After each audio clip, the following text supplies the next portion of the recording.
In July 2022, in the deep valleys of northwestern Montana, a wildlife filmmaker named Lucas Riley began a long field project far from towns and roads. He had spent many years observing wild animals with careful attention, learning how to watch without influencing their movements.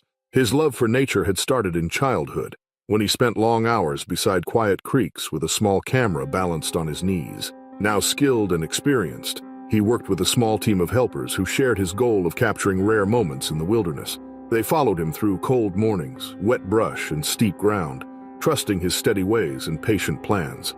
The group reached a remote region where tall pines grew tightly together and wide streams cut through the soft valley floor. The area was known for salmon runs and dense forests where powerful creatures traveled and fed. Lucas hoped to film the daily lives of the large animals that relied on these waters, especially the immense bears that stayed far from human paths. He felt a balance of excitement and unease, knowing the valley held danger as well as beauty. Before sunrise, Lucas walked toward a stream where fresh fish glided gently through the shallows. Mist rose from the water and drifted around his boots. He set his camera and tripod at the edge of a grassy bank, adjusting each piece with practiced care. His team spread out nearby, placing additional gear in suitable positions. The air carried only soft water sounds and faint calls from hidden birds. As the early light grew stronger, shadows shifted between the pines. A large shape emerged from the dim cover and stepped into the open stretch near the stream. Lucas froze as an enormous grizzly appeared, larger than any he had seen in all his years of filming. The animal's broad body dwarfed the fallen logs around it, and its wide back looked strong enough to crush branches under its weight. It moved slowly at first, letting its heavy paws sink into the soft ground before lowering its head toward the drifting salmon. The creature began scooping fish with smooth, powerful motions. Its paws slid through the water with surprising quiet, and each catch showed its practiced skill. Lucas watched with awe, feeling a blend of respect and fear as the animal fed. His team held perfectly still, doing everything possible not to interrupt the moment. The bear lifted its head occasionally, sniffing the cool air as if testing the valley for unfamiliar scents. Lucas adjusted his camera with cautious movements, determined to capture the rare sight. Then a strong wind swept down the valley. The soft ground trembled as one of the stands supporting extra equipment tipped over. A heavy bag slid against the rocks, knocking other items loose. The sudden crash shattered the morning quiet, sending a sharp echo across the stream. The massive grizzly lifted its head instantly, its breath rising in a visible cloud as it turned toward the crew with slow, deliberate steps. The animal moved with firm purpose, leaving deep prints in the soft ground as it walked away from the stream.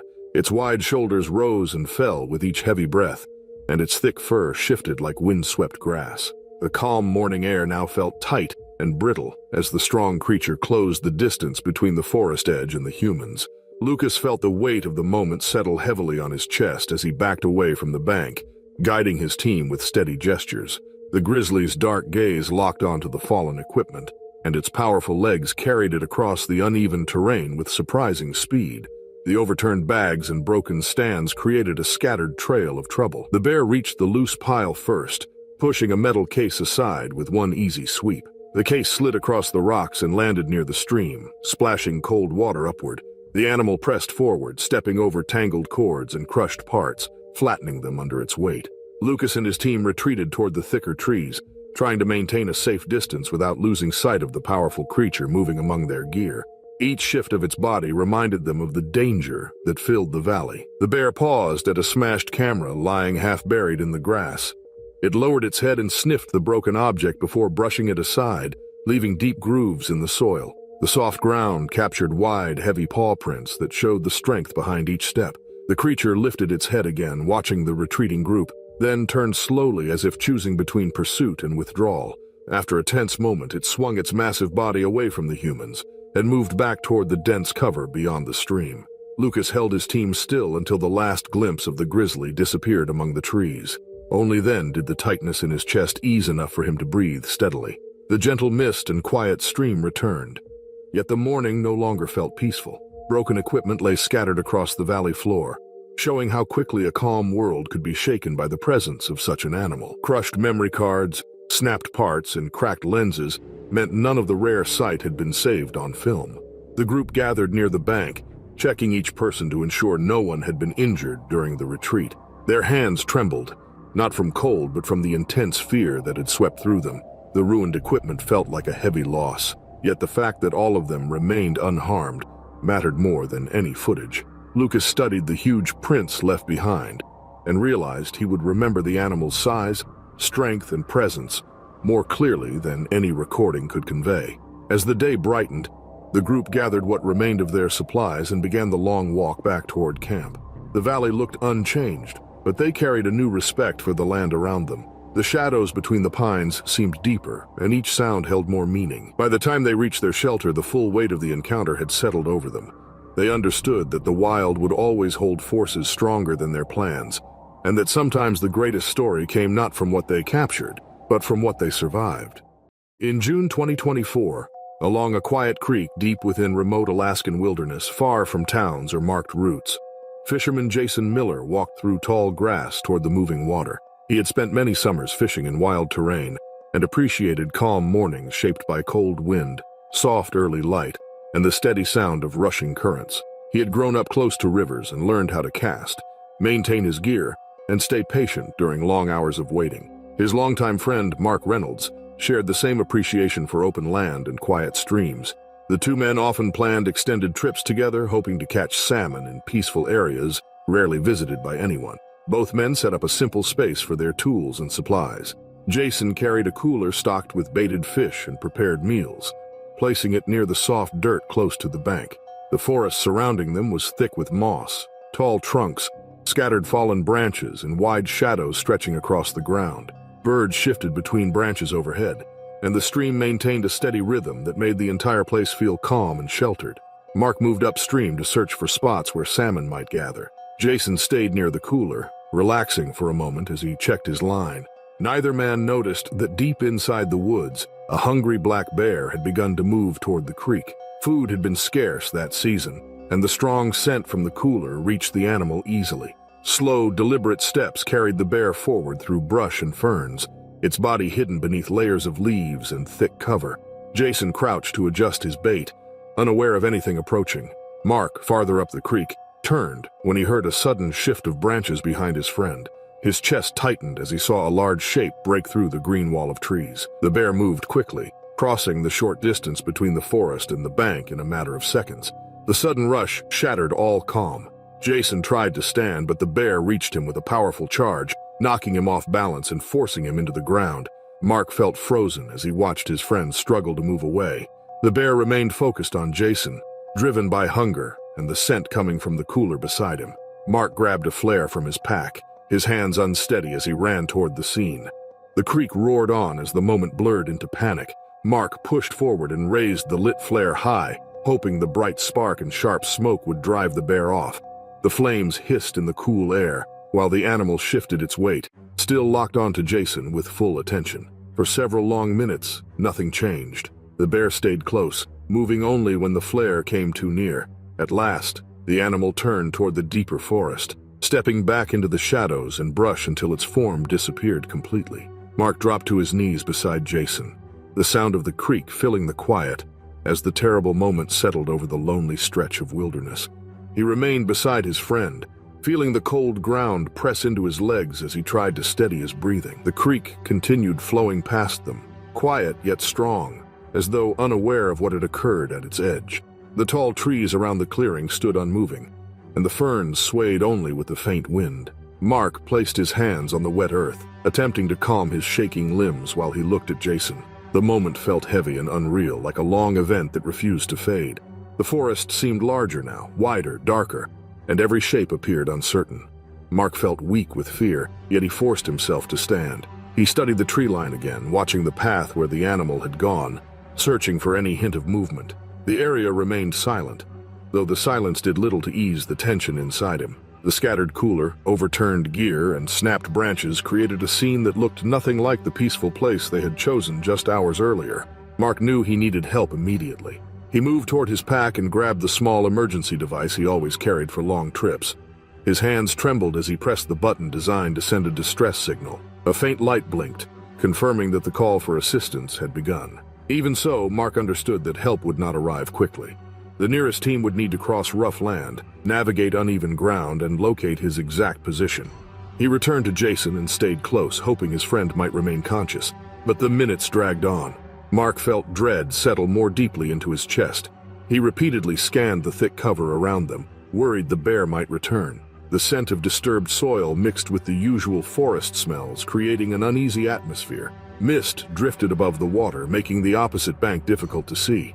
Time passed slowly. At last, Mark heard the faint hum of an aircraft carried by distant wind. The sound grew louder little by little.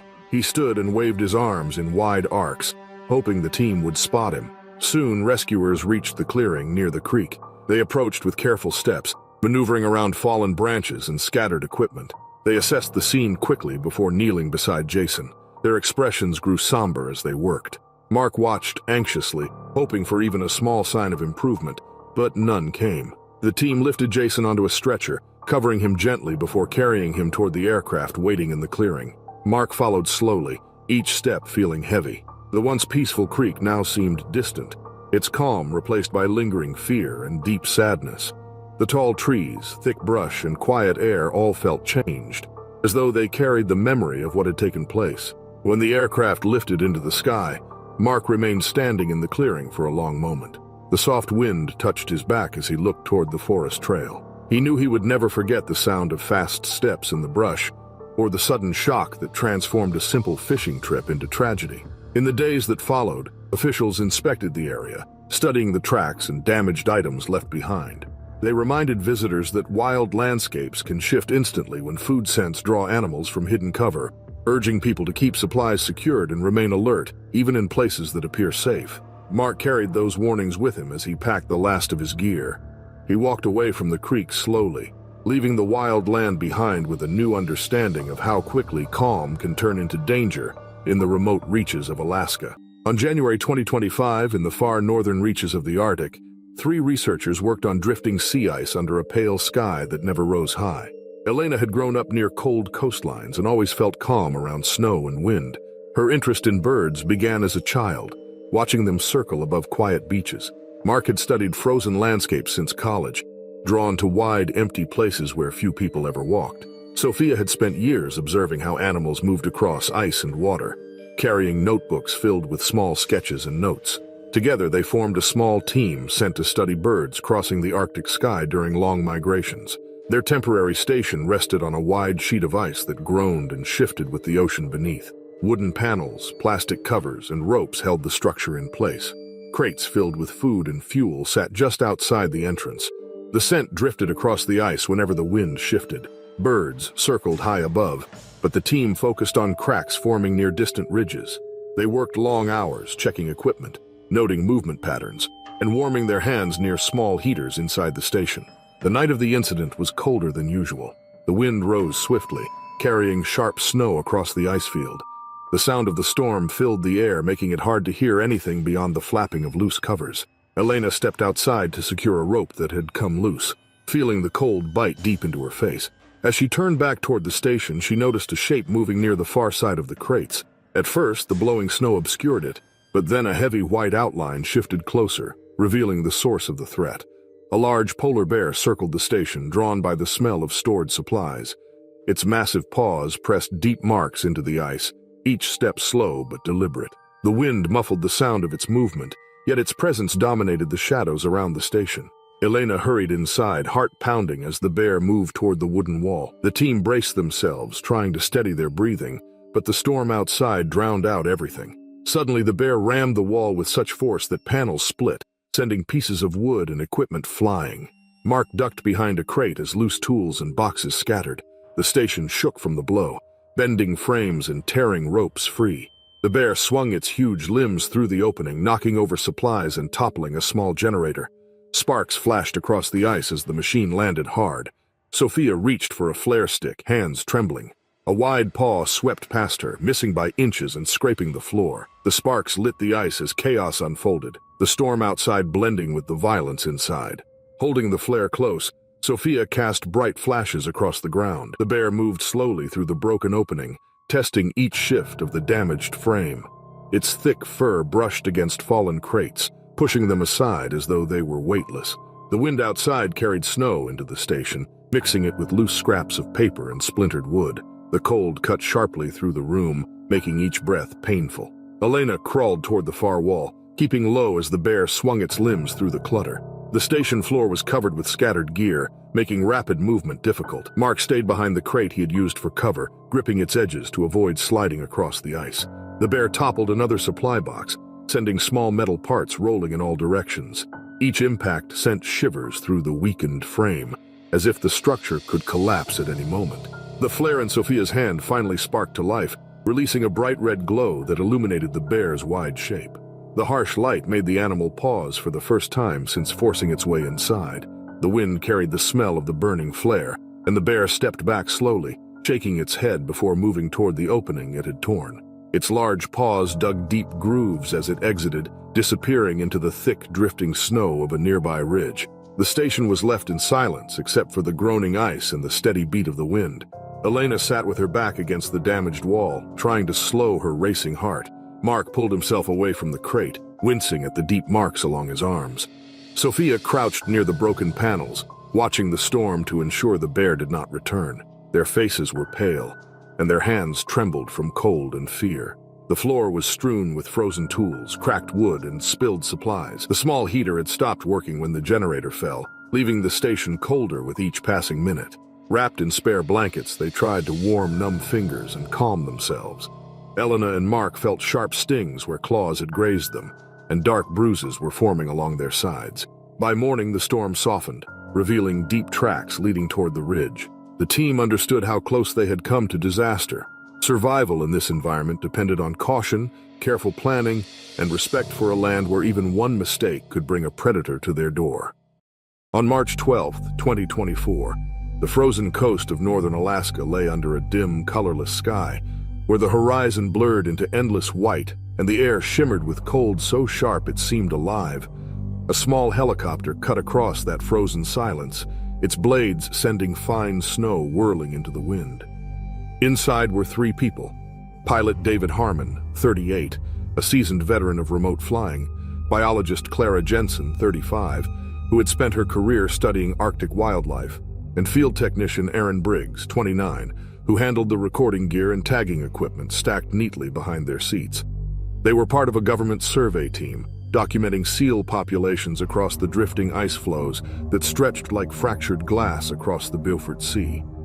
After 2 hours of low flight, they spotted a cluster of seals sprawled along the edge of a wide floe, their gray bodies scattered over the pale ice like shadows. Harmon guided the helicopter down slowly, the skids settling with a soft creak on the crusted surface. The wind had calmed, leaving only the faint crack of distant shifting ice and the hum of the engine as it cooled. The team stepped out into air that burned their lungs with each breath, their boots sinking slightly into the snow as they unpacked their gear. Clara moved carefully, noting the SEAL group's behavior, while Aaron assembled the long-lens camera and recording instruments. Harmon stayed close to the helicopter, scanning the horizon as a pilot's habit, his eyes trained to notice movement even in the white monotony. The fog thickened soon after landing, rolling in from the north like a slow, living tide. Clara glanced back toward the helicopter several times, sensing the vast emptiness closing around them. To the untrained eye, the landscape appeared lifeless, but beneath the silence there was movement, faint, steady, deliberate. From the blur of fog beyond the ice ridge, a shape began to emerge, distant at first, its motion slow but unyielding. Harmon saw it before the others did, a pale outline moving against the equally pale background, so perfectly camouflaged that it seemed to materialize from the mist itself. At first he thought it might be another ridge of snow catching the wind, until it lifted its head and he saw the unmistakable shape of a polar bear. The bear was enormous, its fur yellowed by age and hunger, its shoulders heavy, but its body thinner than it should have been for early spring. It moved with an uneven gait, head swinging low, sniffing the air as it approached. Polar bears, Clara knew, were driven by smell more than sight, and the helicopter's fuel scent, the sweat of humans, and the faint trace of seal flesh in the air were enough to draw it across the frozen expanse. Harmon signaled for everyone to get back inside, his voice steady but urgent, the wind rising again as if warning them of what was coming. The bear picked up speed, closing the distance quickly across the open ice, its long claws scraping the surface with each stride. Clara climbed into the back seat, pulling the door halfway shut as Harmon started the engine, his fingers trembling against the ignition. The rotors began to spin, scattering loose snow, but before the lift could build, the bear was already there, slamming into the side of the helicopter with a force that shook the entire frame. The metal groaned, and one of the skids shifted, scraping deep into the ice. The bear's paws came down hard again, claws carving into aluminum, its breath blasting through the open door where Harmon's leg had not yet pulled back.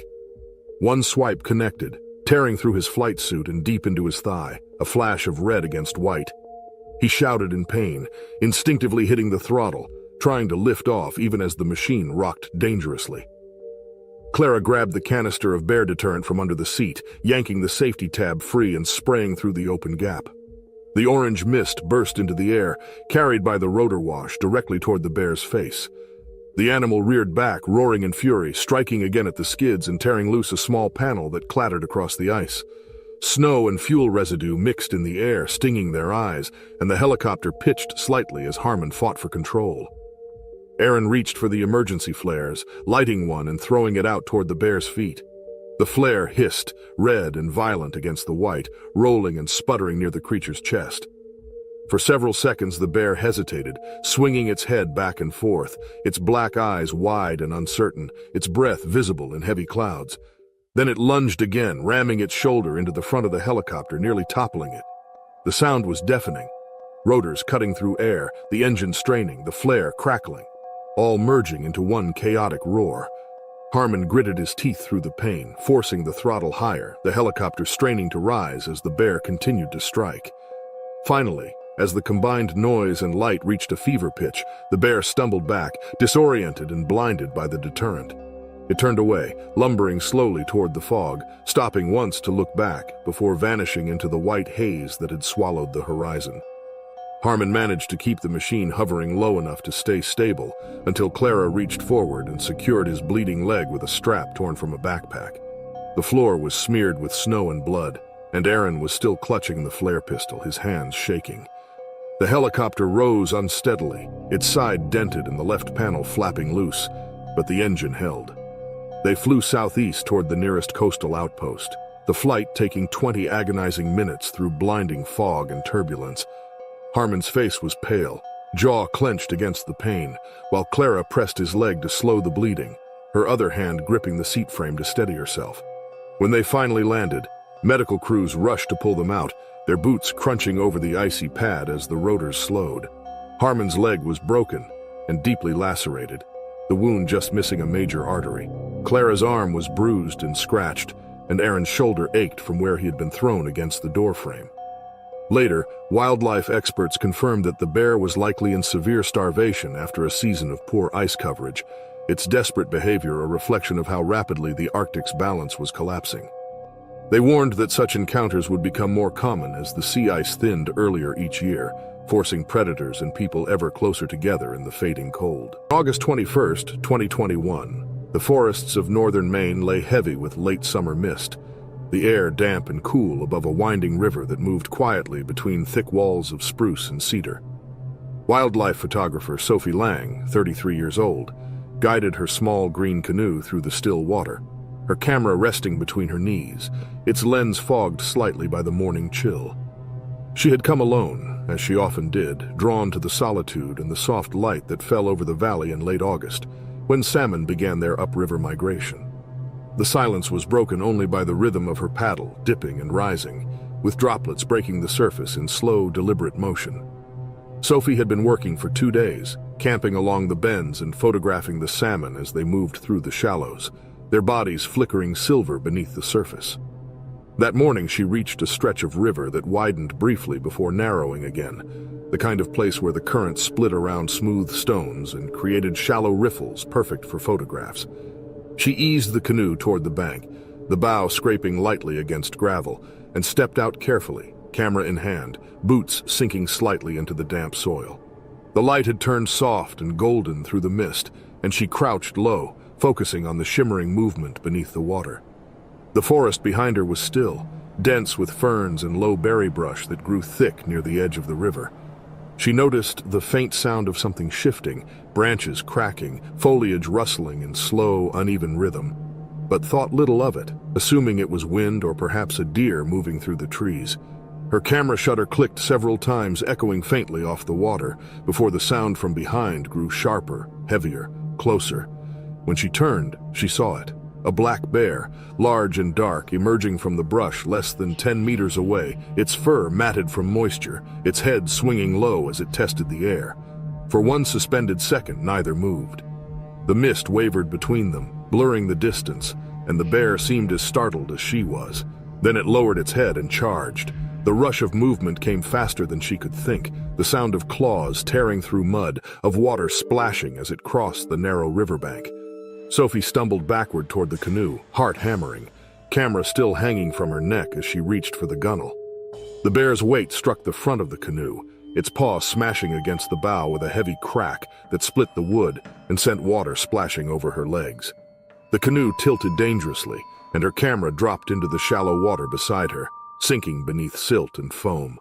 She reached for the paddle instinctively, gripping it like a barrier, swinging it in wide arcs as the bear lunged again. The paddle struck its shoulder with a hollow thud, slowing it only for a moment before another swipe sent splinters flying. Sophie fell backward, half inside the canoe, the edge of the hull biting into her thigh as she tried to keep her balance. The bear roared, its breath visible in the damp air, the sound deep and vibrating through her chest. She fumbled for the canister of bear spray clipped to her pack, tearing it free with trembling hands. As the bear lunged once more, she raised the spray and pressed the trigger. The orange mist erupted directly into its face, swirling through the fog, coating its muzzle and eyes. The bear reared up, shaking its head violently, pawing at the air as it coughed and snorted. Sophie sprayed again, sweeping the cloud wider, backing away through the shallows, her boots slipping on smooth stones as water rose around her ankles. The bear stumbled to the side, blinded and disoriented, its growls turning to frustrated grunts as it retreated several steps into the brush. For a moment it lingered, pacing in confusion, then finally turned and crashed through the trees, vanishing into the mist that hung over the forest floor. Sophie stood motionless for nearly a minute, listening to the sounds fade until all that remained was the drip of water from the canoe's cracked hull and the faint hum of insects returning. Her arms and shoulders burned where the claws had grazed her, leaving deep cuts through her jacket. Blood ran in thin lines down her sleeves, and her hands shook uncontrollably as the adrenaline began to ebb. She forced herself to breathe steadily, checking her limbs to confirm she could still move. The canoe listed slightly but remained afloat, and she climbed inside, pushing off the bank with the broken paddle until the current carried her downstream. The journey back to her camp took hours, each bend of the river stretching endlessly as her strength waned. The fog thickened again in patches, swallowing the forest edges, and every crack of a branch from the shoreline sent a jolt of fear through her chest. When she finally reached the gravel bar where she had pitched her tent, she pulled the canoe onto the shore and collapsed beside it, too weak to move for several minutes. She cleaned her wounds with river water and the small first aid kit she always carried, wrapping her arms tightly before building a fire to signal for help. Wildlife officers reached her the following morning after receiving a satellite alert from her emergency beacon. They found the canoe damaged, its bow torn open and streaked with mud. Her camera was lost to the river, and claw marks were embedded deep into the wood. After treating her injuries, they examined the area where the attack had occurred and found tracks and broken reeds leading into the dense brush. They concluded that the bear had likely been feeding nearby, drawn to the salmon-rich shallows, and that Sophie had startled it at close range in low visibility. Experts later noted that while black bears rarely act aggressively, even experienced outdoors people can misjudge the risks when silence, fog, and instinct collide. For Sophie Lang, the experience became a harsh reminder of how thin the line can be between beauty and danger in wild places, where the pursuit of a perfect image can so easily cross into survival. On July 19, 2025, the night had been unusually still in the Carpathian Mountains, the kind of silence that seems to swallow even the wind. Marek Novak, a 34-year-old camper from the Czech Republic, had chosen a remote clearing several kilometers from any marked trail. He'd hiked most of the day beneath the dark fir canopy, following the echo of a stream and the calls of distant owls until he found a patch of level ground beneath a ridge. The air smelled of pine and damp soil, and when the sun fell, he sat by his small stove, eating soup from a tin while fog rose from the forest floor. He had camped alone before, confident in his knowledge and gear, but that confidence would soon dissolve into fear he'd never known. Sometime after midnight, he awoke to the sound of branches cracking in the distance. At first, he thought it was the wind, or perhaps a deer passing near the stream. But then came a sound lower and heavier, a grunt deep and guttural vibrating through the ground. His pulse quickened as he unzipped his sleeping bag and reached for his headlamp. The beam of light illuminated the inner walls of the tent, trembling as his hand shook. Outside, something large was moving in slow, deliberate circles around the campsite. The scent hit him next, a sharp musk mixed with the odor of earth and rot. He knew it instantly, a brown bear. He froze, listening to its breathing grow louder, its steps pressing into the soft earth. The animal brushed against his tent, the nylon rippling with each movement. Then, without warning, a massive paw pressed down against the side, flattening the fabric inches from his face. Marek stifled a gasp. The bear sniffed, huffed, and clawed lightly, testing the strange structure before pulling back. For several moments there was only silence, and he thought it might leave. Then came the sound of tearing fabric. The tent shuddered as the bear raked its claws across it. Marek scrambled backward, grabbing his bear spray and flashlight. He shouted, his voice cracking in the darkness. But the animal responded with a deep snarl and charged, striking the side of the tent with such force that it collapsed halfway. He could hear its breath, loud and wet, as it pawed at his pack near the entrance. The smell of food, small crumbs, maybe a bit of soup spilled earlier, had betrayed him. He cursed himself for not hanging it away from camp. He tried to shine the headlamp directly toward the noise, but the bear lunged again, slamming into the tent. The beam flickered as the lamp flew from his hand. Marek dove beneath his sleeping bag, curling tight as the animal's claws tore through the upper layers of fabric. Pain shot through his forearm as one claw caught him, opening a long, burning gash. He could hear the fabric ripping and the poles snapping, the tent no longer a barrier but a shredded shell. Minutes blurred into an eternity of noise, snorts, growls, the rustling of the bear circling, pressing, retreating, then returning. Each time Marek moved or breathed too loudly, the creature reacted, stomping or clawing again. He could feel the cold night air pouring through the holes and the smell of fear thick in his throat. He reached for the bear spray again, gripping it with blood-slick fingers. When the bear's snout pressed against the opening near his boots, he squeezed the trigger. The hiss of the spray filled the air, followed by a loud, furious roar. The bear stumbled back, coughing and shaking its head. Marek could hear it thrashing in the brush beyond the tent. For a few seconds, silence returned. He barely breathed, hoping the attack was over. But the bear came back. It circled again, pacing heavily, grumbling, and occasionally slapping the tent as if testing whether the strange creature inside was still alive. Each pass felt like an hour. Marek remained curled up, whispering to himself to stay calm. The bear's persistence seemed endless. It was not the quick charge of defense, but the hungry, deliberate curiosity of a predator that had learned humans sometimes carried food. Hours passed. The forest began to pale with the first hint of dawn, a faint gray light filtering through the torn tent walls. Marek's arms and shoulders throbbed, his skin sticky with blood and dirt. He no longer dared to move. The bear's movements slowed as the sky brightened, its growls softer, less certain. Finally, with a long grunt and a crashing of undergrowth, it turned and lumbered back toward the trees. The forest swallowed the sound of its departure. Marek stayed still for nearly half an hour, afraid it might return. When he finally crawled out, the morning was cold and damp, the ground around his camp shredded and scattered. His tent looked like it had exploded. Deep paw prints pressed into the mud, some only a meter from where he'd lain. His backpack was torn open, its contents scattered across the grass, including food and clothes. He packed what little he could salvage and followed the river downstream, every noise in the forest making him flinch. He reached a ranger station by afternoon, dehydrated and shivering, his forearm bandaged with strips from his shirt. Rangers helped treat his wounds and later returned to the site to collect his gear. They found clear signs of a large brown bear, fresh scat, claw marks on a nearby tree, and tufts of fur caught in the tent fabric. Experts explained that the bear had likely been drawn by the scent of food and had spent hours testing the tent, uncertain but unwilling to leave a potential meal behind. Merrick later said the longest night of his life had taught him a lesson that every camper in bear country should know. Curiosity and hunger can make even cautious animals relentless. He survived, but his encounter served as a grim example of how close the line can be between solitude and survival, when humans forget that the forest is never truly theirs. It was July 19, 2025, deep in a quiet stretch of Alaskan wilderness, near a riverside camp surrounded by tall spruce trees and cold running water. Morning mist floated low over the creek, blurring the rocks and hiding most of the forest beyond the tree line. The Lewis family had camped there for 2 days, enjoying the stillness of the wild.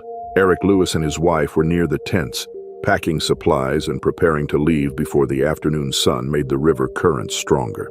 Their children played near the shallow creek, tossing small stones and following the little trails of water weaving between mossy rocks. Their youngest, Emma Lewis, was only 8 years old.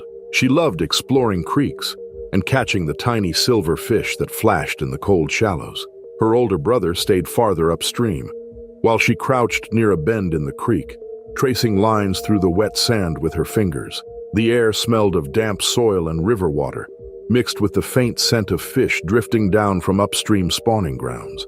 It was a calm and ordinary morning, pale, still, and quiet. The parents moved steadily through their tasks, folding tarps and checking gear. The forest remained motionless except for the faint rustle of mist between the branches, but the scent of salmon had spread far beyond the creek, carried by the damp morning air. Deep within the trees, a massive brown bear moved slowly toward the riverbank. It was one of the largest land predators in the region, capable of weighing more than a small vehicle. Its fur glistened with morning moisture as it followed the scent trail, stepping quietly through the tall ferns. Emma stayed near the water, unaware of what approached. The forest gave no warning, no crack of branches, no growl, only silence. Then the bear broke through the tree line with startling force, its enormous body towering above the brush. The ground seemed to tremble beneath its weight. It didn't roar or charge wildly. It simply advanced with terrifying purpose toward the creek, driven by the smell of food. Emma turned and froze. The bear lunged forward, its heavy paw smashing into the ground and sending mud and creek water flying. Its massive body brushed against her as it pushed past the rocks. She fell hard into the wet stones, pain flashing through her leg as a claw sliced along her lower thigh, leaving a deep, burning wound. Her scream tore through the still air, echoing across the camp. Before anyone could reach her, the bear kicked through overturned rocks and scattered fish remains along the bank, its breath heavy and steaming in the mist. It moved dangerously close to her limp body as the family reacted in horror. Emma lay stunned on the wet stones as the enormous bear paused near the creek, its chest rising and falling with slow, heavy breaths. Mud and water splashed around its paws, and its dark fur was streaked with river debris. It lowered its head, sniffing at the scattered fish along the bank. The forest was silent, except for Emma's quick, panicked breaths and the fading echo of her scream through the mist. Eric Lewis raced from the camp toward the creek, instincts overtaking fear. He snatched a roadside emergency flare from his gear pile and sprinted across the uneven ground. The bear was still moving along the creekside, brushing past stones and pushing through shredded brush, each step sending ripples across the water. As it turned slightly toward Emma again, searching for the strongest scent, Eric acted without hesitation. He ignited the flare, sparks bursting into the fog like red fireflies. The bright flame cut through the gray air. The light and sound made the bear hesitate mid-step. It stood still, head raised, assessing the new threat. Its massive shoulders rippled as it shifted its stance, mud dripping from its paws. For a long, breathless moment, it stared through the haze, muscles tensed and ready to strike. Then slowly, almost reluctantly, it turned away. The bear backed into the brush, eyes fixed on the glowing light. Its huge body vanished step by step into the mist, each movement deliberate and silent. Only the faint rustle of ferns and a soft tremor in the water marked its retreat into the forest. The danger had passed, but the creekside looked as if a storm had struck. Rocks were overturned, wet sand torn apart, fish remains streaked across the stones, and branches snapped under the animal's weight. Emma's leg bled heavily from the long gash, her skin pale and eyes wide with shock. Fellow campers hurried to the creek and lifted her to dry ground. They wrapped her leg with clean bandages from a first aid kit and kept pressure on the wound. She trembled, not from the cold, but from the shock still coursing through her. Gradually, her breathing steadied as others kept her calm and awake. Within the hour, an emergency satellite call was made, and a rescue team prepared transport from the nearest outpost. The camp stayed still until they were sure the bear would not return. The faint scent of the flare lingered in the air, mixing with the sharp smell of mud and disturbed earth. Rescuers arrived by rivercraft and secured Emma on a stretcher. She was lifted carefully and carried through the narrow path back to safer ground. Her injury was serious, but not life-threatening. She remained conscious, gripping her father's hand as they moved her toward the waiting craft. For the rest of that summer, the site remained untouched. The scattered rocks, claw marks in the mud, and broken brush stayed exactly as they were, a quiet memorial to how swiftly calm wilderness could turn violent. The Lewis family never forgot how silent the forest had been in the seconds before it erupted. It was August 14th, 2020, near a quiet Baltic fishing coast, where a small port stood between dark pine forests and the calm evening sea. The sky glowed orange as the sun lowered toward the horizon, spreading golden light across the water. Fishing boats were tied along the pier, their nets hanging to dry after a long day at sea. Marek Kozlov, a 38-year-old dock worker born and raised in the nearby village, was finishing his shift. He had worked at the port since his teens, hauling fresh catches, managing shipments, and helping fishermen unload their boats each evening. He was strong, experienced, and accustomed to the steady rhythm of marine labor. Marek had always respected the wild forests close to the shoreline. He'd grown up hearing old stories from sailors and fishermen about wolves, wild boars, and the rare sight of a wandering brown bear. The dense woodlands beyond the harbor were known for their mossy ground, hidden marshes, and winding animal trails. But sightings of large predators near the docks were almost unheard of. Most wildlife avoided the noise of boats and people. That evening, Marek stacked wooden crates filled with fish along the pier. The smell of herring and sprat hung heavily in the humid air. Around him, a few co-workers secured ropes and sorted gear for the night. The gentle splash of waves against the dock mixed with the sharp cries of gulls circling overhead.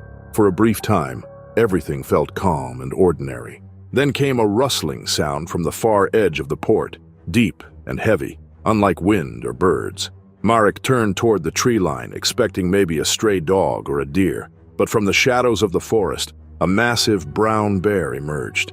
Its fur was dark and matted, its movement slow yet powerful. Against the fading orange sky, it looked enormous. Its head lifted as it caught the scent of fresh fish. Marek froze, heart pounding as the bear stepped onto the pier. The wooden boards creaked under its weight. In seconds, it swung a broad paw at the nearest stack of crates, shattering them apart. Fish spilled across the wet planks, sliding into the sea. Water and scales sprayed through the air as the animal sniffed and pawed at the broken containers, driven purely by hunger. Marek ducked behind a tall stack of pallets, pressing his back against the wood while the bear continued forward. Workers farther down the pier saw the danger and reacted fast. Some grabbed emergency flares, while others blasted truck horns from vehicles parked along the dock. The sharp sounds echoed across the quiet harbor. The bear lifted its head, ears twitching, and paused near the edge of the pier, mud dripping from its paws. For several long seconds, it stood still, sniffing the air, testing the wind. The scent of fish clung to every surface. Marek stayed silent behind the pallets, every moment stretching like an eternity. The sea breeze carried the sharp tang of salt and fish across the dock, keeping the animal's attention fixed on the pier. Workers on the opposite side continued waving flares and sounding horns, the flashes of orange light reflecting across the darkening water. The bear's head lifted at the glare of the lights. For a moment, it looked ready to turn away. Then it swung a massive paw again, smashing another line of crates into the water. Fish flew through the air, splashing loudly as startled seagulls dove and wheeled overhead. Marek felt the vibrations of the impact through the boards beneath him. The pier now looked as if a storm had swept through. Crates splintered, nets tangled, fish scales scattered everywhere. At last, the constant noise from flares, horns, and clanging metal began to overwhelm the animal. The bear hesitated, nostrils flaring as it tested the air again. Slowly, it turned back toward the tree line. The dark silhouette moved step by step into the pines until it vanished completely into the shadows. Silence returned to the harbor, broken only by waves lapping at the dock and the fading cries of gulls. Merrick stayed still for several moments longer, listening. When he was certain the bear was gone, he stepped out from behind the pallets. His hands trembled, and sweat clung to his neck despite the cool evening air. One by one, other workers emerged from cover, scanning the forest edge to confirm the coast was clear. The pier was left in chaos. Broken wood, crushed containers, and scattered fish covered the boards. Water splashed over the edges where waves carried loose debris away. Workers began cleaning, piling splinters and gathering equipment. The deep claw marks gouged into the planks showed how close the bear had come to the heart of the harbor. By nightfall, floodlights were switched on along the pier, bathing the water in harsh white glow. Extra precautions went into effect immediately. All remaining fish were locked in sealed storage, and trucks were repositioned to form a barrier near the tree line. Local wildlife officers were notified, and word spread quickly through nearby villages that a large bear had entered the working harbor. Marek finished his shift in uneasy silence. The familiar port, a place he'd spent his entire adult life, suddenly felt different. It wasn't just a workplace anymore, but a reminder that the wilderness was never far away. Even in towns shaped by human effort, the wild could step out of the trees at any moment. The incident left the crew shaken but unharmed. A vivid memory carried through the fishing season, the night the forest reached the water's edge, and the line between human order and nature's power briefly disappeared. It was February 10th, 2025, at a remote Arctic mountain resort in Nunavut, Canada, where frozen peaks stretched across a vast white horizon and the air stung with bitter cold. The resort was built for adventure travelers who came to ski, snowmobile, and experience the raw isolation of the northern wilderness. Snow coated every rooftop and trail, and icy winds blew fine crystals across the open terrace where guests often gathered to watch the sunrise. Olivia Jensen, a 42-year-old resort manager from northern Denmark, had spent years working in harsh Arctic environments. She was known for her calm leadership and strict focus on safety, especially during winter months when wildlife moved closer in search of food. Olivia had been part of the resort team since its opening. She trained every staff member to act fast in emergencies, knowing that even the smallest mistake in the Arctic could become fatal. That morning, she had helped workers secure outdoor storage after breakfast preparations were finished. Boxes of dried meat, smoked fish, and sealed supplies were locked inside insulated crates, kept tight against the freezing temperatures. Only a faint trace of scent lingered in the air, but in the wild north, even that could be enough to attract attention. Among the guests enjoying the morning view was Sophie Alvarez, a 38-year-old adventure traveler from Chile who had come to experience the Arctic winter for the first time. She loved challenging environments and had completed mountain hikes in Patagonia and ice treks in Iceland. The cold of Nunavut was harsher than anything she had felt before, but she was excited rather than afraid. Standing on the terrace wrapped in thermal gear, watching the pale sun rise above the snowfields. The terrace looked peaceful at first, with guests sipping warm drinks and snowmobiles parked neatly nearby. But from the edge of the forest, where pine trees stood coated in frost, a shadow began to move. Slowly, a massive polar bear stepped out from behind the tree line. Its white fur blended with the snow, but its heavy breathing sent clouds of mist into the icy air. The animal walked forward with slow, powerful steps, nose raised as it followed the fading scent of fish and meat from the storage area. Guests froze in place as the bear approached the open terrace. Its black eyes locked onto the movement ahead, and its huge paws sank deep into the snow with every step. Olivia noticed it immediately and rushed toward the entrance, flare gun in hand. She called out orders to retreat into the building. Staff members began guiding guests toward the doors, but in the rush, Sophie's boot slipped on the icy surface. She fell hard onto her side, her legs sliding closer to the bear's path. The polar bear's attention shifted instantly. In a sudden burst of speed, it lunged forward, closing the distance in seconds. Its massive paw struck Sophie's leg, claws tearing through snow and fabric as she was knocked onto her back, gasping as cold filled her lungs. Olivia rushed forward through the snow, raising the flare gun as the polar bear loomed over Sophie. The bear's breath came in heavy white bursts, and its claws had already torn deep lines through her insulated pants. Its fur bristled, and the sound of its growl vibrated through the frozen air. Olivia fired the flare just inches from its face.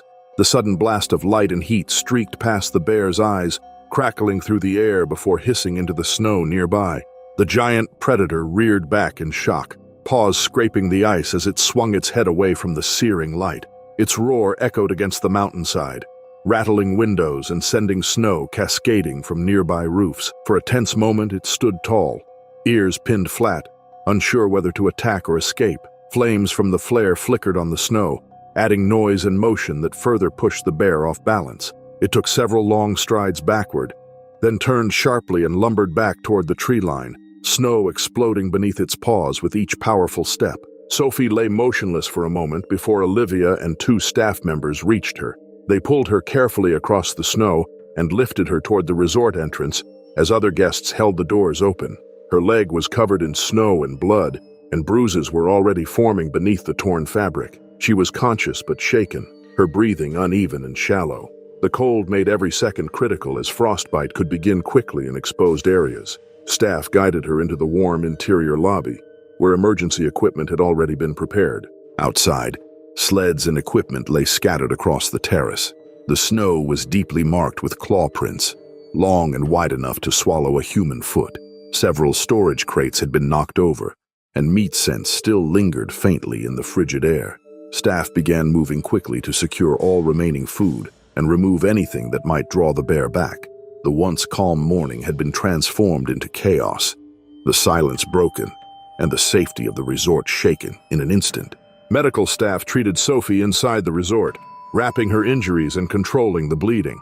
She had severe bruising along her leg and several deep gashes, but no bone had been broken. Warm blankets and heated air helped bring her body temperature back to safe levels. Olivia stayed close, organizing communication with wildlife authorities in the nearby town. Rangers were notified to patrol the area and track any further animal movement along the forest perimeter. By afternoon, the resort grounds showed visible signs of the morning's attack. Sleds were overturned, snow packed down with wide claw marks, and equipment scattered across the terrace. Guests remained indoors, watching through windows in silent disbelief at how quickly danger had appeared from the wilderness. Staff added reinforced barriers and posted warning signs, advising visitors to stay away from the outer edges of the grounds until further notice. The incident served as a sharp reminder that even with preparation and caution, the Arctic remained untamed. In a land where survival belonged to the strongest, one brief moment of scent was enough to summon a predator to the heart of a human refuge. Though Sophie survived, the memory of the bear's power lingered in every footprint stamped into the snow. The Carpathian Mountains of Romania had long been a destination for adventure tourism, drawing thrill-seekers from across Europe to experience its dramatic gorges, dense forests, and opportunities for extreme sports. On May 14, 2025, the region was experiencing perfect spring weather, with morning mist clinging to the valleys and temperatures that promised a warm afternoon. The area had become increasingly popular for bungee jumping, with several companies setting up operations along the deeper gorges, where the combination of height and natural beauty created an unforgettable experience.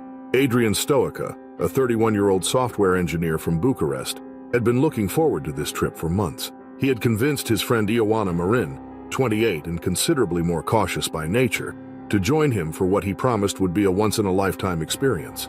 They had signed up with a reputable adventure tour company that employed two experienced guides who had been operating in the Carpathians for over 5 years. The jump site was located in a narrow gorge surrounded by thick forest, with the platform constructed 60 meters above the forest floor. The company had completed all necessary safety inspections, and the guides had briefed Adrian and Ioana thoroughly on the procedures. Adrian went first, his whoops of excitement echoing off the rock walls as he plummeted downward before the bungee cord caught and bounced him back up. Ioana followed minutes later, her scream transforming from terror to exhilaration as the cord did its job perfectly. Both landed safely on the padded forest floor, adrenaline still coursing through their systems as they unclipped from their harnesses. The guides began the methodical process of gathering the ropes and checking the equipment for the next group scheduled to arrive in an hour. The area where they worked was relatively clear, with the underbrush cut back to prevent any entanglement issues with the bungee cords. What none of them had considered was that the Carpathian brown bear population had been expanding in recent years, with conservation efforts proving successful, perhaps too successful for the comfort of those who worked in the remote areas. One particular male, weighing approximately 250 kilograms, had been foraging in the area throughout the morning. The bear had caught the scent of food from the backpacks the group had left near the base of the gorge, packs that contained energy bars, sandwiches, and other items that smelled intensely appealing to an animal preparing for the active summer months. The bear emerged from a section of undergrowth roughly 20 meters from where they were working. For a moment, nobody noticed its presence. The animal moved with surprising quiet for its size, drawn directly toward the pile of backpacks. One of the guides spotted it first and shouted a warning, but the bear had already reached the equipment. It swatted at a fallen rope with one massive paw, the movement almost playful, but demonstrating the raw power in the animal's limbs. Then it turned its attention to the backpacks, and that was when Adrian made a critical mistake. Instead of backing away slowly as the guides were urgently instructing, he moved forward, apparently trying to retrieve his bag, which contained his phone and wallet. The bear's response was immediate and violent. It lunged toward Adrian with shocking speed, covering the distance between them in seconds. Its paw struck his shoulder with enough force to knock him completely off his feet. He fell hard, his body scraping against rocks and exposed tree roots as he tumbled backward. His arm took the worst of the initial impact, followed by his side as he tried to roll away from the animal.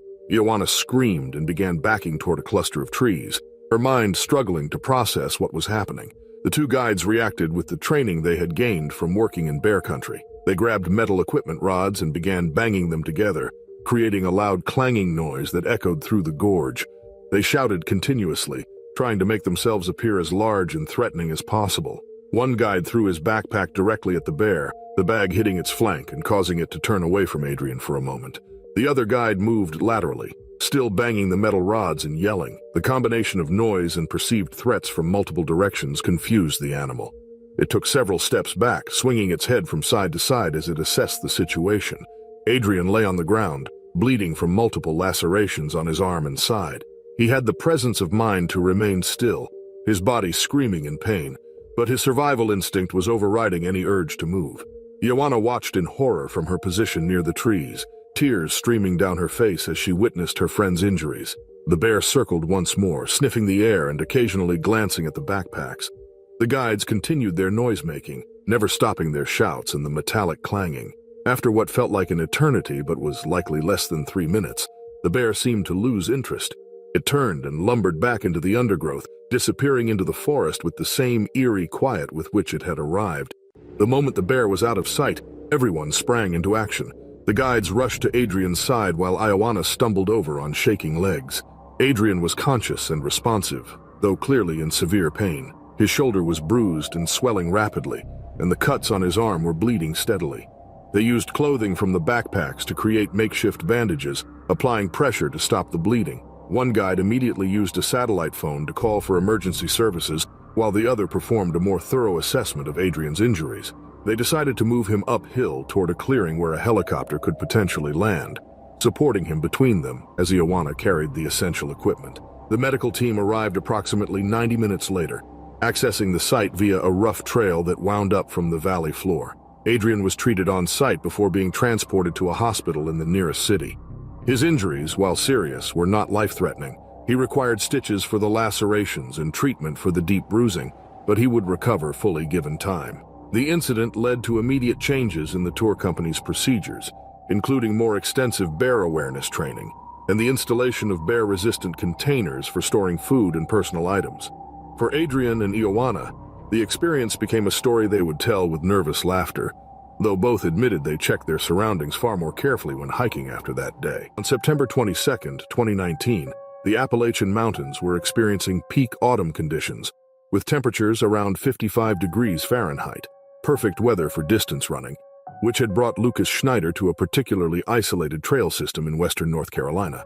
Lucas, 29, was training for his 4th marathon and had developed a preference for trail running over paved roads. He was an experienced runner who logged between 50 and 70 miles per week, often choosing increasingly remote locations. Maya Thompson, 27, had connected with Lucas through a local running club 3 months earlier. She was less experienced with trail running and considerably slower. They had agreed that Lucas would complete the full 12-mile loop, while Maya would run a shorter 5-mile out-and-back section, with both finishing near the parking area around the same time. The trail followed a creek lined with thick vegetation.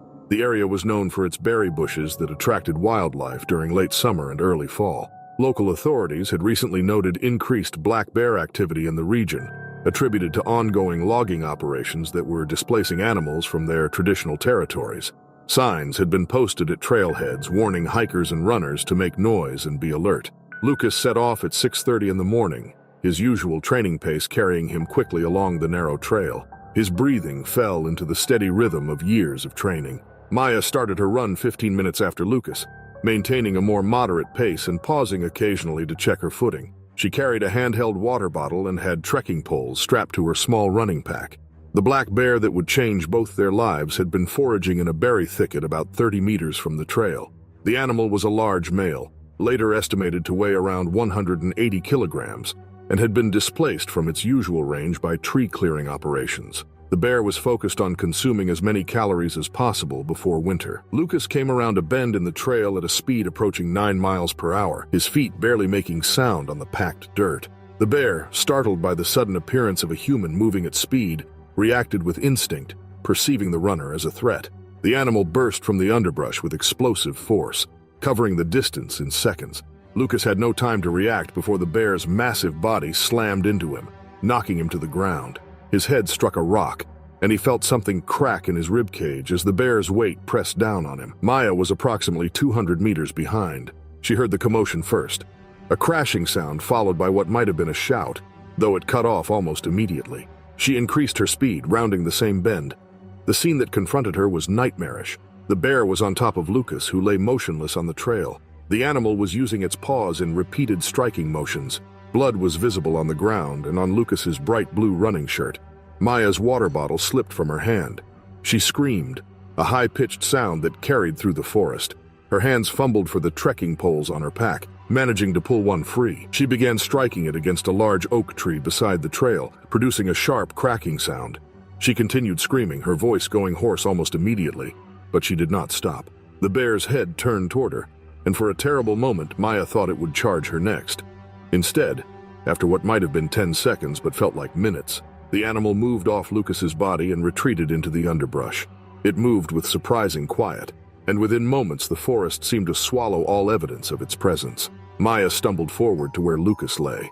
The bear's claws had inflicted deep lacerations across his chest and arms. His breathing was shallow and labored, each inhale producing a wet, rattling sound that suggested serious internal damage. His eyes were open but unfocused. She dropped to her knees beside him, her hands hovering uselessly over his body as she tried to determine where to apply pressure to slow the bleeding. There were too many wounds and blood was pooling beneath him. She pulled her phone from her pocket, her hands shaking. 1 bar of signal, barely enough. The emergency call connected, and Maya tried to explain their location while applying pressure to the worst of the visible wounds with her jacket. The dispatcher asked questions that Maya struggled to answer coherently. Yes, the bear was gone. No, she could not provide exact coordinates, only the trail name and an approximate distance from the parking area. Lucas's breathing changed, becoming more irregular. Maya kept talking to him, telling him help was coming and to stay with her, though she was not sure he could hear her. His eyes had closed and his skin had taken on a grayish pallor that terrified her more than the blood. It took emergency responders 45 minutes to reach their location. The trail was too narrow and rough for vehicles, forcing paramedics to hike in with their equipment. When they finally arrived, they immediately began working on Lucas, but Maya could see in their expressions that the situation was grave. Lucas died before they could transport him out of the forest. Blood loss and internal injuries had been too severe, and the response time had been too long. Maya watched the paramedics stop their efforts, watched them cover Lucas's body with a silver emergency blanket, and something in her mind simply refused to accept what was happening. The aftermath involved extensive interviews with wildlife officials and trauma counseling that Maya would continue for years. The bear was eventually tracked and euthanized, though there was debate about whether this was necessary given that the animal had been defending what it perceived as its territory. Lucas's death shook the running community in the region. Memorial runs were organized and fundraisers established scholarships in his name. Maya struggled to return to running at all, and when she eventually did, she never again ventured onto remote trails alone.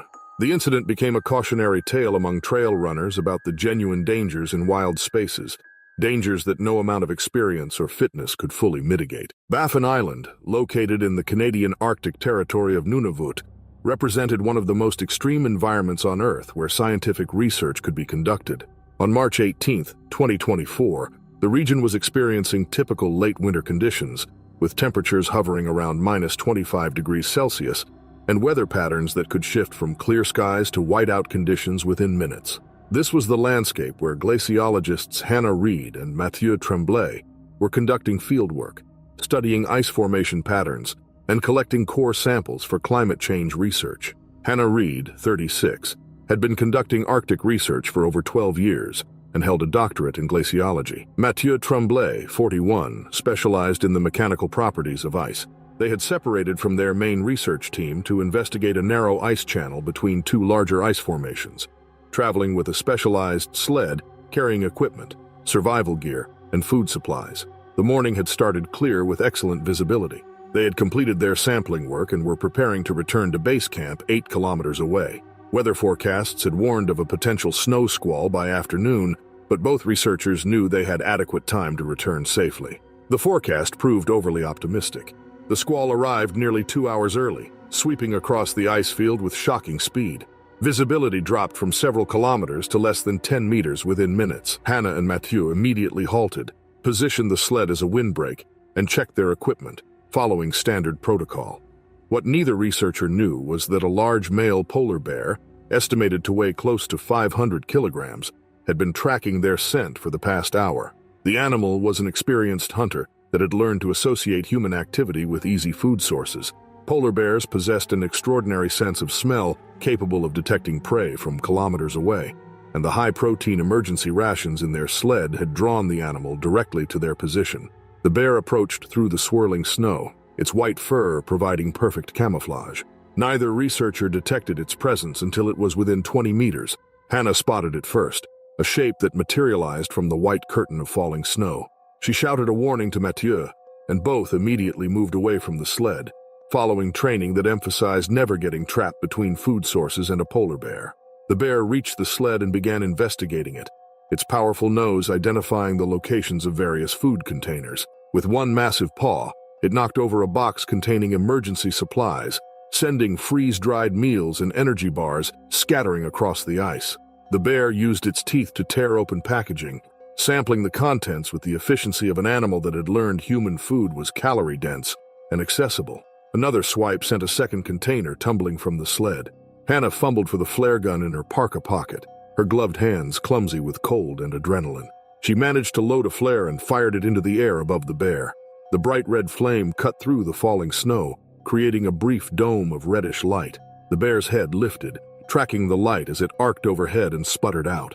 Mathieu grabbed a metal ice probe from the sled, essentially a thick metal rod with measurement markings. He began striking it against the sled's metal frame, producing a ringing sound that competed with the wind. He shouted continuously, trying to project aggression, even though he knew he was defenseless against an animal this size. The bear paused in its feeding, turning its massive head toward them. For a terrible moment, both researchers thought it might charge. Instead, it returned to investigating the sled, using its claws to tear open a canvas bag that contained more food supplies. Containers rolled across the ice, some disappearing into the swirling snow. Hannah fired a second flare, this one at a lower angle, which skipped across the ice near the bear. The animal jumped back slightly, startled by the sudden movement and bright light. Mathieu continued banging the metal probe, now adding loud vocalizations that were half shout, half growl, mimicking the aggressive bear sounds he had heard on recordings during safety training. The bear circled the sled twice, occasionally pawing at loose ropes or nudging containers with its nose. It seemed torn between the easy food source and the increasing harassment from the two humans. Hannah and Mathieu maintained their noise-making, never allowing more than a few seconds of silence. Their arms ached from the effort, and the cold was beginning to affect their exposed faces despite their protective gear. After approximately 8 minutes that felt like hours, the bear seemed to make a decision. It grabbed one final package in its jaws and turned away from the sled, lumbering into the swirling snow. Within moments, the white curtain of the blizzard swallowed its form completely, leaving no trace that it had been there except for the scattered debris around the sled. Neither Hannah nor Mathieu moved immediately. They stood in the howling wind, still gripping their makeshift defensive tools, waiting to ensure the bear would not return. After several minutes, they cautiously approached the sled to assess the damage. The scene was chaotic, with food packages torn open, containers scattered, and several pieces of equipment knocked from their secured positions. They worked quickly to salvage what they could, repacking the sled with hands that shook from both cold and residual fear.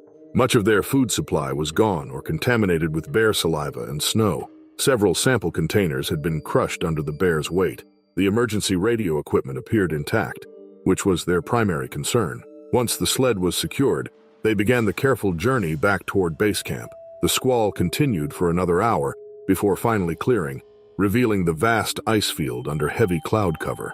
Both researchers were unharmed physically, though they were soaked with melted snow and bruised from their awkward movements on the ice while maintaining distance from the bear. They reached base camp 4 hours later than planned. The experience required detailed reporting to their research organization and Arctic safety authorities. The incident highlighted how quickly conditions could deteriorate in the Arctic, and how human presence in these regions meant constant awareness of wildlife that viewed humans not as threats, but as potential food sources or food providers. Hannah and Mathieu both continued their Arctic research careers, though both admitted the encounter had fundamentally changed how they approached fieldwork. They became vocal advocates for enhanced bear awareness training and improved emergency protocols for researchers working in polar bear territory. The incident became a case study in training programs, emphasizing that even experienced researchers following proper protocols could find themselves in life-threatening situations when wildlife encounters occurred during severe weather. For both glaciologists, the memory of that massive white form emerging from the snow remained vivid, a reminder that in the Arctic, humans were visitors in a domain where polar bears remained the undisputed apex predators. These animals combined intelligence, strength, and perfect adaptation to an environment that could kill unprepared humans within hours. On October 10, 2025, a cold wind swept across the dense forests of Kodiak Island, rattling the bare branches and sending thin layers of snow swirling across the frozen ground. 3 experienced hunters, Ethan, Claire, and Jackson, had set up camp near a sharp bend in a fast-flowing river, their tents tucked between tall spruce and alder trees. Snow-covered rocks marked the riverbank, and patches of ice shimmered along the water's edges. The air smelled faintly of pine, river water, and the crispness of early winter. Ethan, raised in wide-open country, had a lifelong comfort in wilderness isolation. He enjoyed long days near untamed water, scouting for fish and wildlife. Claire had grown up learning outdoor skills from older relatives and took pleasure in traveling far from roads and civilization, relishing the quiet solitude. Jackson had spent years working in rugged terrain and trusted his steady hands during demanding hunts. Together, they were experienced, self-sufficient, and confident in their preparations. They had carefully arranged their camp. 2 tents stood a few meters apart beside a line of stones, a small cooking area beneath a canvas tarp, and supplies, coolers, backpacks, and food, stored in a central open area for easy access. Their gear was sturdy and warm. Thick, insulated jackets, heavy gloves, snow boots, and sleeping bags rated for sub-zero conditions. A black German shepherd named Rex accompanied them. Loyal, alert, and trained to sense danger, he patrolled the perimeter, ears twitching at every crack of ice or whisper of wind. Days earlier, residents near a small settlement along the river had reported seeing a massive Kodiak bear moving through the forest, following the salmon as they swam upriver. The hunters were aware that large wildlife roamed the area, but they trusted that careful planning, vigilance, and the cold conditions would keep most animals at a safe distance. As night fell, the hunters finished a simple meal of canned stew and coffee, cleaned up their cooking area, and secured their gear. Ethan braced the coolers against a tree. Claire folded maps and tucked them into her pack, and Jackson made sure the small fire was fully extinguished before climbing into his tent. Rex lay near the entrance, ears flicking toward the forest as he detected every subtle movement. The river's steady rush and the whispering wind through the trees created a calm rhythm, masking the tension in the frozen forest. Far beyond the camp, a massive Kodiak bear moved silently through the shadows. Its thick brown fur was flecked with snow, and its heavy paws pressed deep impressions into the icy ground with each step. Hunger and instinct drove the animal, drawing it toward the scent of food and human activity. The bear had roamed the area for days, trailing salmon and the occasional campfire smoke, and now the smell of stored meat and supplies reached it once again. The moon rose high over the ridge, illuminating the snow-covered forest floor. Without warning, the bear emerged from the edge of the trees, its enormous frame casting a looming shadow across the campsite. Rex lifted his head, growling low in his throat, sensing the danger before it fully revealed itself. Branches creaked and snapped under the bear's weight as it moved closer, guided by scent and driven by raw force. Then it struck. The massive animal charged the first tent with terrifying speed, snow exploding into the air as the canvas collapsed under its weight. Poles splintered, gear was crushed, and Ethan, nearest the impact, was pinned beneath the heavy fabric. Claire tried to shield herself, but the tent's walls twisted around her, pressing against her arms and legs. Jackson scrambled toward an edge, only to be caught by a falling pole that knocked him sideways, trapping him against the cold ground. The bear attacked the second tent almost immediately. Blankets, backpacks, and tools flew across the snow. The cooking area became its next target, with coolers smashed and food strewn in every direction. Salmon pieces, cans, and debris scattered across the riverbank, mixing with snow and ice. Rex barked and lunged, slipping on frozen patches of ground, trying desperately to reach his humans, but the bear's relentless power forced him back again and again. For minutes, the bear tore through the camp, leaving deep claw marks gouged into the snow and bent poles sticking out like broken trees.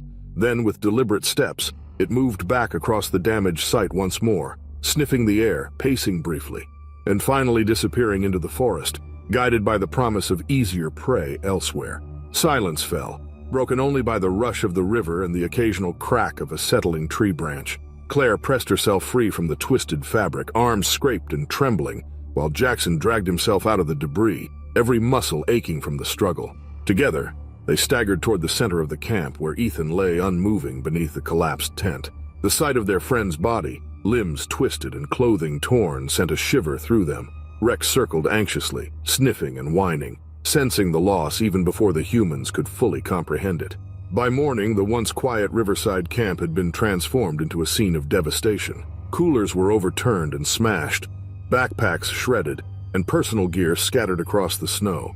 Deep paw prints led from the riverbank into the dark forest, a clear testament to the raw power that had swept through the site. Rangers later arrived, guided by Rex, and confirmed the grim details.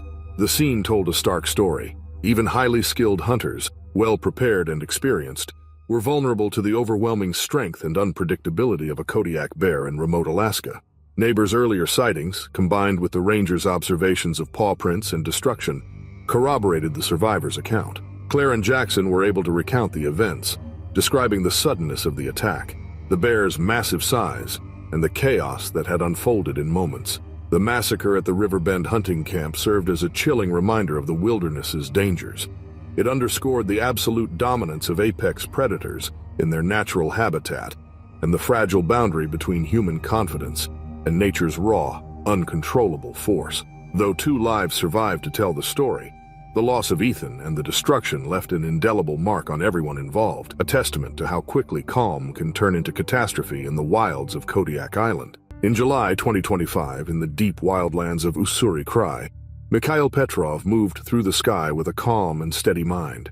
He had grown up near wide hills and long rivers, always drawn to open air and high places. As a child, he spent hours watching birds glide along rough cliffs, dreaming of one day flying on his own. Years later, he became an adventurer who traveled through remote regions and learned to use a paraglider with patient care, practicing each motion until the shifting fabric and lines felt like an extension of his own body. Friends knew him as someone who preferred quiet paths, cold winds, and wild spaces far from crowded towns. On this day, he planned a long solo flight over thick forest and broad valleys. The weather appeared calm, with soft clouds drifting overhead and light air pushing him forward. After hours of smooth travel, he prepared to land near a small clearing beside a slow river. The ground below looked safe, bordered by tall grass and green trees. He lowered himself gently and touched down with steady feet. The grass swayed around him as he folded the wide canopy into neat layers. He felt tired but satisfied, unaware of the danger waiting just beyond the trees. The nearby river held many fish, filling the air with a strong scent. The smell drifted between the pines like a thin trail, reaching the nose of a large male grizzly moving along the stream. The animal had wandered far from its usual route, driven by hunger and restless energy. The scent of fish urged it forward through dense branches and soft earth. As it moved closer to the clearing, it caught a new smell, human and unfamiliar gear, sharp and out of place in the quiet woods. While Mikhail adjusted a strap on his pack, heavy steps sounded deep within the trees. Before he could fully turn, a massive shape pushed through the shadows. A broad head, dark fur, and heavy shoulders emerged into view. The ground felt as though it trembled under the bear's weight as low sounds rose from its chest. Mikhail's breath caught as he stepped back, trying to gain distance from the threat now rushing toward him. He attempted to run across the uneven clearing, but the soft ground dragged at his feet. Roots and dips slowed him, forcing him into a stumbling pace. The bear moved faster, closing the space within seconds. With one sweeping motion, its forelimbs struck his legs. Pain surged up through him as he fell hard onto the soil. Before he could rise, powerful jaws clamped down on his shoulder, tearing through cloth and skin. Warm blood spread across his side as he pushed desperately against the crushing force. With the last strength he could gather, he rolled toward a fallen tree, hoping for even the smallest protection. He dragged himself behind the thick trunk with slow, shaking movements, while the heavy creature pressed forward. The bear's pounding steps sent dull vibrations through the ground. Mikhail felt his heart hammer in rapid bursts as he forced himself to stay low and silent. The animal moved around the trunk, searching for him with strong breaths that pushed warm air across the grass. Each second stretched long and thin, blurring into pain and fear. He pushed a hand into his pocket and found the small flare he always carried. His fingers trembled as he tried to hold it steady. The bear stepped closer, lifting and lowering its head as if testing the space for motion. With the last of his strength, Mikhail scraped the flare against the rough bark until a bright red spark burst into sharp light. A sudden glow filled the clearing, making the shadows leap and scatter across the ground. The flash startled the massive creature. It released a rough, deep sound before stepping back. The smoke and glare unsettled it, forcing it to hesitate. It circled the trunk once more before turning toward the dense forest. Branches snapped under its weight as it retreated through the trees, moving slowly at first, and then fading into the distance. For a long moment, Mikhail remained still, unable to move. The flare burned down in his shaking hand before dropping into the grass. His shoulder throbbed with waves of pain, and warm blood soaked through the torn fabric. He took slow breaths to keep himself steady. When he felt certain the danger had passed, he pulled himself from behind the fallen trunk. His legs were weak, and the uneven ground made every step uncertain, but he forced himself upright. The clearing looked calm again, yet everything felt changed. Grass lay crushed where the animal had stepped, and the soil was torn by deep marks from the struggle. His gear sat scattered across the ground, and the half-folded canopy had been tugged open by a passing breeze. The tall trees surrounding him suddenly felt heavier and more distant, reminding him of how isolated he truly was.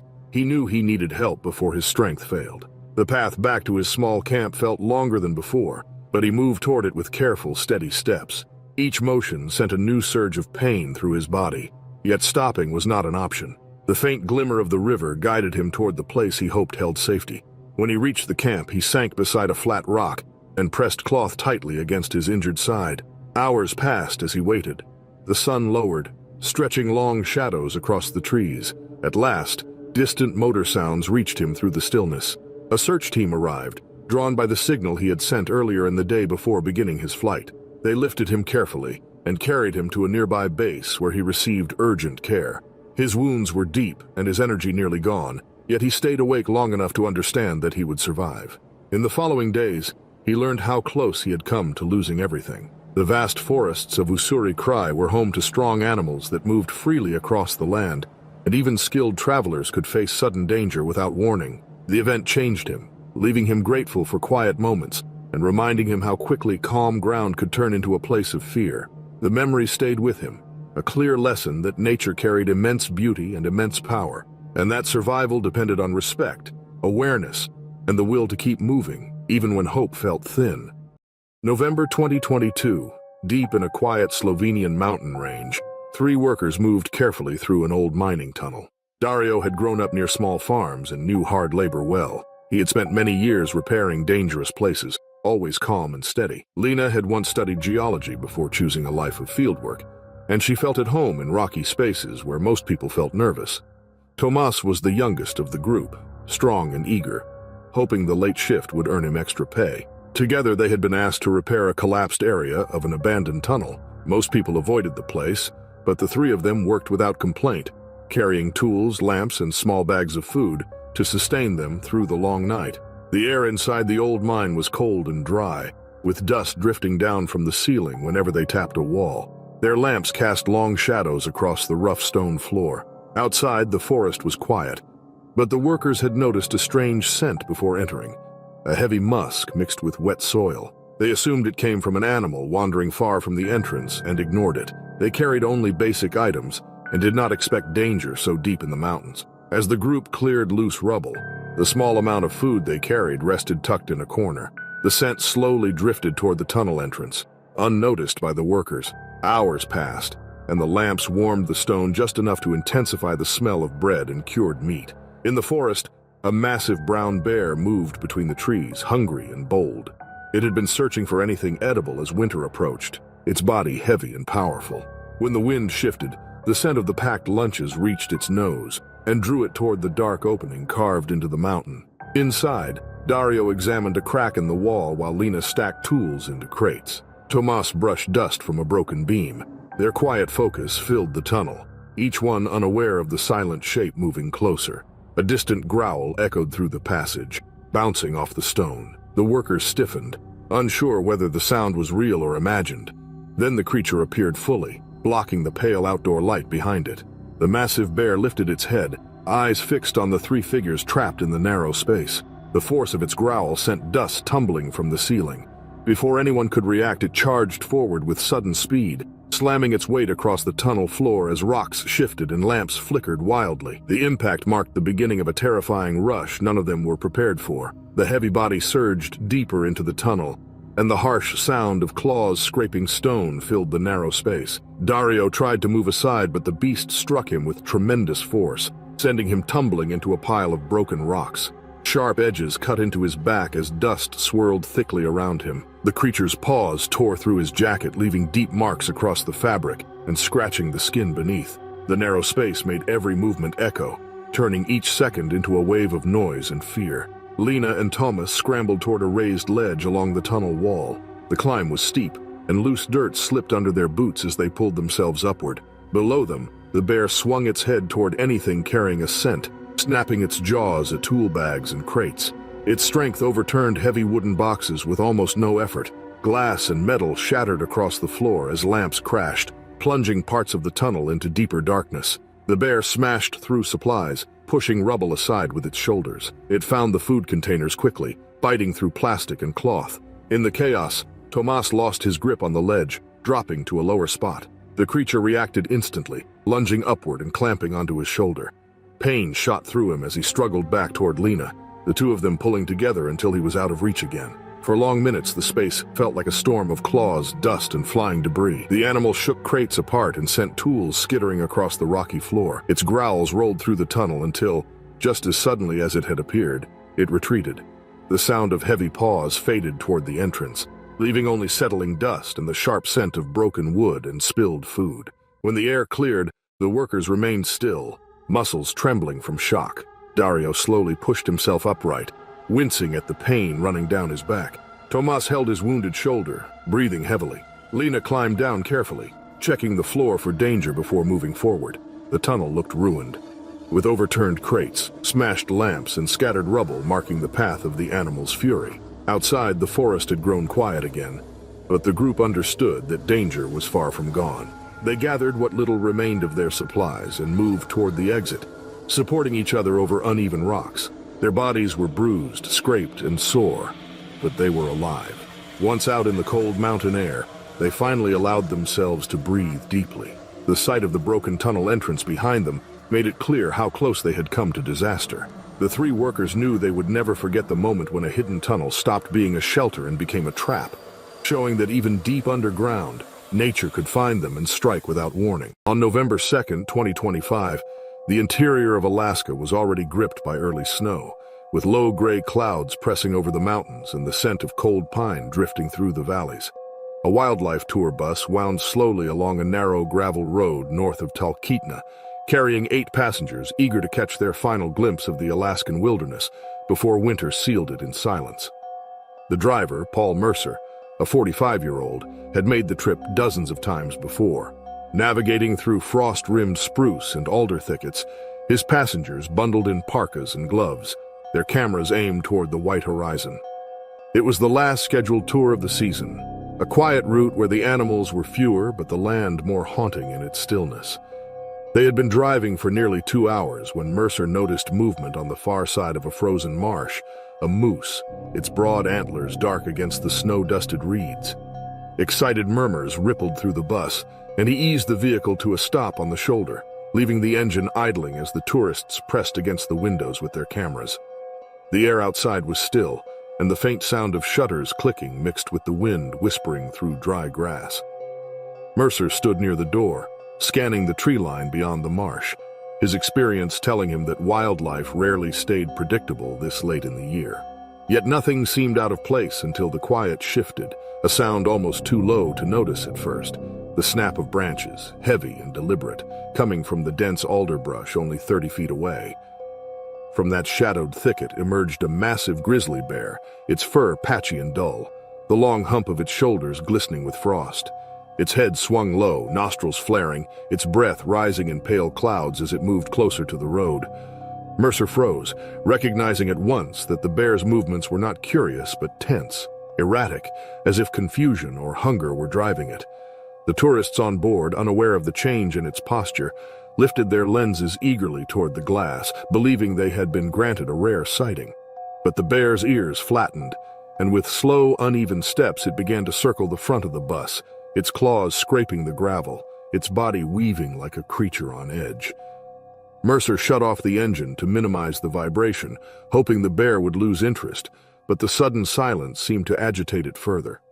It paused by the front bumper, then rose on its hind legs, towering against the windshield, its size dwarfing everything around it.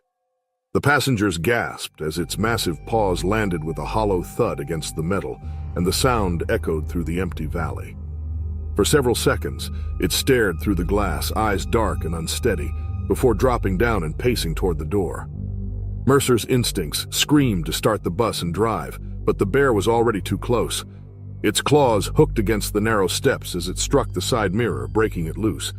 The bus rocked slightly, and one passenger stumbled against the seat, pressing their bleeding hand against the shards of broken glass that had showered down when the window cracked.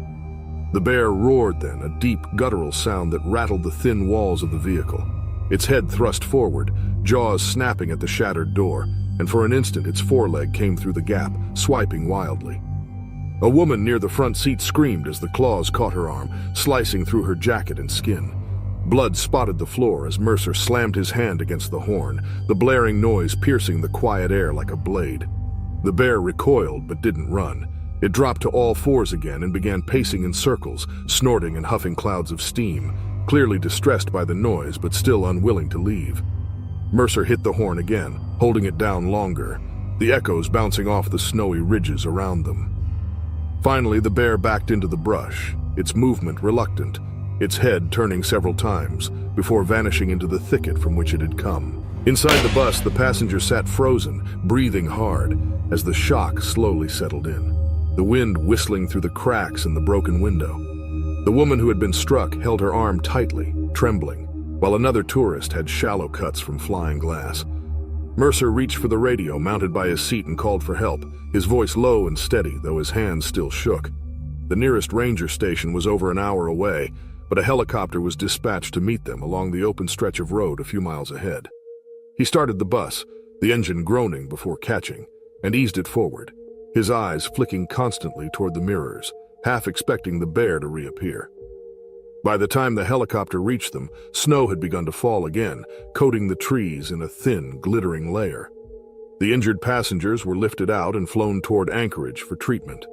Later, wildlife officials arrived to examine the tracks left near the road, deep impressions, uneven, circling patterns that suggested agitation more than aggression.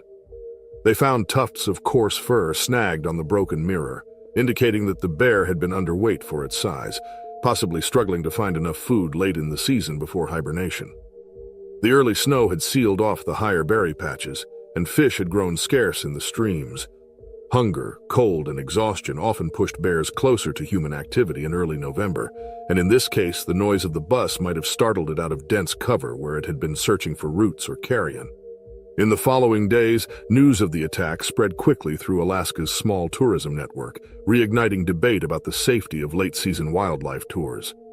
Some argued that such excursions placed unnecessary stress on animals already struggling to survive. In contrast, others claimed this was an isolated event, a tragic collision between curiosity and instinct at the edge of wilderness. Paul Mercer didn't return to work for several weeks, and when he finally did, he avoided that particular route, knowing the sight of alderbrush swaying in the cold wind would always bring back the echo of claws scraping steel. On October 15, 2023, the narrow coves of Kodiak Island were wrapped in thick morning fog, the air heavy with salt and the faint scent of rotting salmon carried by the tide. The sea lapped softly against the pebbled shore, and from the distant hills came the low moan of wind through spruce. Thomas Keller, 44 years old, stood by his weathered skiff, its paint dulled by years of salt spray, preparing his nets for another long day of work. For 15 seasons, he had returned to this same remote stretch of coastline, a hidden cove known to few but spoken of fondly by those who fished there. To him, it was more than a fishing spot. It was a ritual, a place where he felt part of something older and quieter than himself. Keller was known among the locals in Larsen Bay as a man who respected the bears that ruled the island. He never carried a rifle unless traveling deep inland, and even then it stayed slung over his shoulder, rarely touched. He believed in keeping distance, in sharing the space rather than fighting for it. He spoke of the great brown bears as if they were neighbors with predictable moods, creatures to be acknowledged, not feared. Over the years, a few bears had become familiar to him, massive shapes that passed through the alder groves or along the tidal flats, leaving deep prints in the sand. He watched them often, always from afar, understanding that on Kodiak, coexistence was built on respect and rhythm. That autumn had been colder than usual, and the salmon run came later, forcing the bears to linger near the streams longer than expected. Keller spent most of his days alone, drying fish near camp and setting nets just beyond the mouth of the cove. His camp was marked by a small tarp shelter and the faint smell of wood smoke drifting through the mist. He made careful efforts to leave fish remains far from camp, dragging them down shore where the tide could take them, ensuring no bear would be tempted to get too close. Yet as the fog thickened and daylight shortened, the island's silence seemed to change, as if something vast and unseen moved just beyond the trees. That morning, visibility barely stretched beyond 30 yards. Keller's breath formed pale clouds as he checked the lines strung between driftwood poles, where salmon fillets hung to dry. He wore his old canvas jacket, its cuffs frayed from years of use, and boots caked in sand. Somewhere out on the flats, gulls cried sharply, their wings flashing like white sparks through the gray air. The tide had dropped lower than usual, leaving a stretch of glistening mud that gleamed faintly in the weak light. It was in that half-silence that he heard it, a low rustle, followed by the slow crunch of weight shifting through the reeds near the waterline. He turned toward the sound, his eyes narrowing, and caught a shadowed shape moving through the fog. A bear, massive and dark, its fur heavy with moisture, its breath visible in rhythmic bursts. It was close, closer than he realized, and for a brief moment neither moved. He had seen bears many times before, but this one felt different, heavier, slower, as though hunger rather than curiosity drove it. The bear advanced a few steps, head swinging low, testing the air, its attention drawn toward the fish rack behind him. Keller knew better than to shout or run, yet instinct told him to make his presence clear. Somewhere in those seconds, he likely reached for the small handheld radio or satellite phone kept by his tent. Later, rescuers would find a voice note recorded on it, a faint and crackling message in which his calm voice mentioned one big brown moving through the reeds. After that, silence. When Keller failed to check in that evening, the harbor operator grew uneasy. The next morning, a search crew flew out along the coast, following his usual fishing route. The fog had lifted slightly, revealing a stretch of shoreline marked by strange disturbances, shredded netting tangled among rocks, an overturned skiff half buried in wet sand, and boot prints scattered in looping patterns that ended in a churned patch near the tide line. Around it lay drag marks, deep and erratic, fading toward the edge of the marsh where reeds bent in broken swaths. The investigators moved carefully, aware that a bear could still be near, the air thick with the metallic scent of salt and something else they chose not to name aloud. They recovered the satellite phone lodged under a pile of wet kelp, its casing cracked but still functional enough to reveal the short voice note. It lasted only 6 seconds, ending abruptly as though interrupted mid-thought. No rifle was found nearby, only Keller's fishing vest and the remains of his gear strewn across the sand. A few hundred yards inland, they discovered a feeding site, freshly turned earth and fish remnants, the kind of place where a bear might return repeatedly. Investigators later concluded that Keller must have approached too close, perhaps to retrieve a torn section of net or check on a snagged fish, and startled the animal as it guarded its food. The tracks suggested a sudden burst of movement, an attack that lasted only moments. The bear was not hunted afterward. Wildlife officers decided the encounter was defensive, not predatory, and the island's fragile balance depended on avoiding unnecessary killings. Locals mourned Keller quietly, holding a small gathering at the dock where his skiff had once been tied. They spoke of him not as a reckless man, but as someone who trusted too deeply in the patterns of the wild, believing that respect alone would keep danger at bay. His friends said he moved through the wilderness with the patience of a man who listened before he acted, who knew the weight of solitude and found comfort in its company. In the years that followed, his camp remained untouched, slowly reclaiming the land with moss and wind. On October 22, 2019, the morning mist hung low over the cracked tarmac of a small regional airfield deep in Ussuri Krai, eastern Russia. The facility, isolated among endless pine and birch, served only a handful of supply flights each week. Its workers were accustomed to the silence, to the distant crows and the whisper of the wind through the surrounding forest. That morning, ground technician Yuri Antonov, 47, had been inspecting one of the aging hangar doors when he noticed movement at the tree line beyond the fence. The light was gray and uneven, the kind that makes shadows seem to breathe. At first, he thought it was a stray dog scavenging through the rubbish pile near the maintenance sheds, but as the shape rose and shifted, he saw the unmistakable bulk of a brown bear, broad shoulders, thick fur matted with mud, and eyes that caught the light with a dull reflection.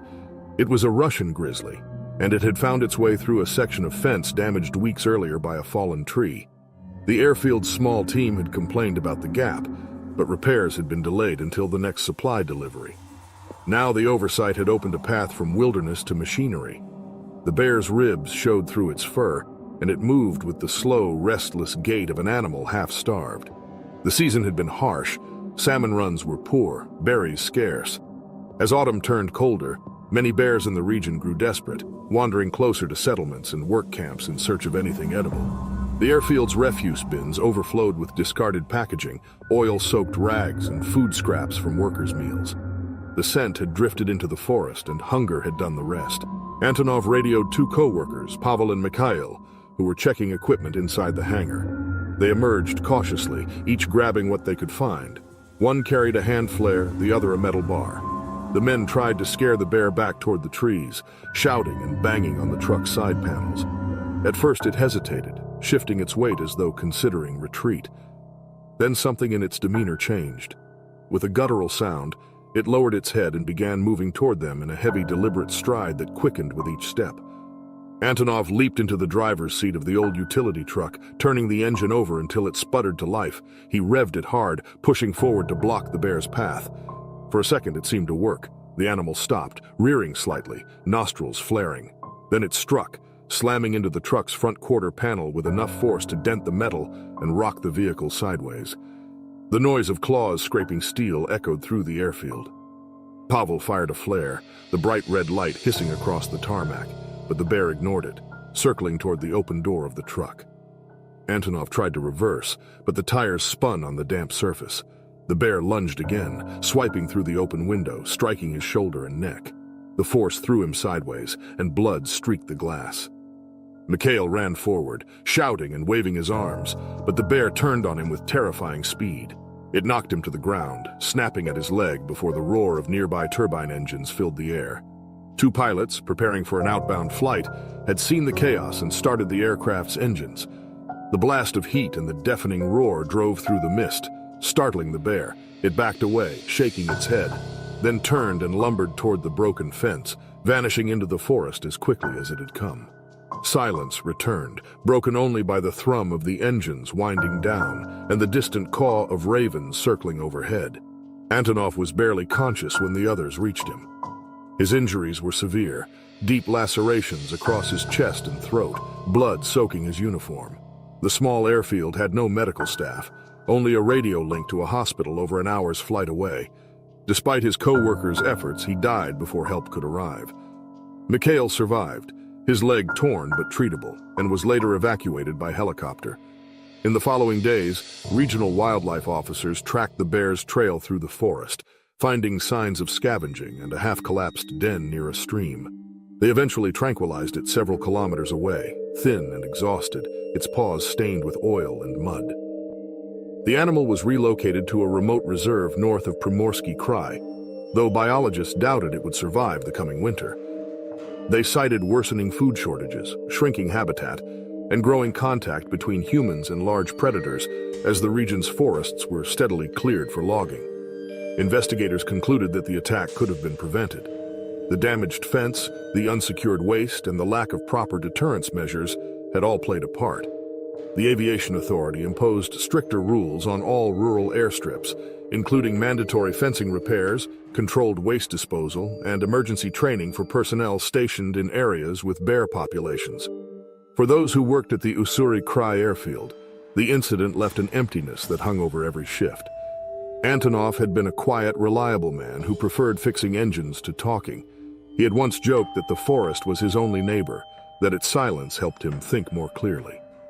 After his death, workers noticed how the silence felt heavier. They spoke less, stayed closer to the sheds, and kept the floodlights burning long into the night. The story of the attack spread through nearby towns, a grim reminder of how thin the boundary had become between human work and wild survival. In a place where the taiga still stretches farther than roads, the cost of forgetting that truth could be fatal. The airfield continued operating, but every new sound in the dark, the crack of a branch, the shuffle of something unseen beyond the fence, carried a quiet weight of fear, a warning written in the cold breath of the Russian wilderness. It was October 9th, 2025, deep in a remote Alaskan mountain range, where long stretches of wilderness spread far beyond any road or town. Thick pine forests and snow-covered ridges surrounded a small cabin built miles from the nearest settlement. Tom Ridley, a 49-year-old hunter from Fairbanks, had spent most of his life in the backcountry. He was known for enduring long winters alone, tracking elk and moose through some of the most unforgiving terrain in North America. Experienced and well-prepared, he carried enough supplies to remain off-grid for weeks at a time. Years earlier, he had rebuilt the old wooden cabin himself, reinforcing it against storms and heavy snow. Tom preferred the quiet of the wild to any trace of city noise. He worked as a seasonal guide during the summer and spent the colder months hunting for meat and maintaining the land he lived on. The Alaskan backcountry demanded respect. It was home to wolves, moose, and powerful grizzly bears that roamed freely in search of food. As winter approached, resources grew scarce and animals became unpredictable. Tom understood the risks, but trusted his instincts and preparation. That night was unusually still. The air outside the cabin was frozen and silent, the kind of cold that sharpened every sound. The sky hung black, with no moonlight breaking through the heavy clouds. Inside, the small wood stove kept the cabin warm. As Tom rested on his cot, tools, stored supplies, and a hunting rifle were arranged within easy reach. Beyond the walls, only the faint rustle of wind moved through the trees. At 3:18 in the morning, the stillness broke apart. A heavy crash struck the cabin exterior, loud enough to shake the wooden structure. The sudden force rattled shelves and loose items inside. Tom froze for a heartbeat as the door groaned under impact. Hinges strained, wood cracking under pressure. Something pushed against the frame with violent strength. Before he could fully stand, the door buckled inward, splintering into pieces. A massive grizzly bear, gaunt from hunger and driven by desperation, surged into the cabin. Its fur was matted, its breath clouding the air with heavy steam. It crashed through the entryway, smashing into the stove and scattering metal cookware. Jars shattered against the floor, and split firewood scattered across the room. Tom grabbed his rifle, heart hammering in his chest. He fired once. The blast echoed through the cabin, the heavy bullet tearing into the bear's shoulder. The animal reared back but did not stop.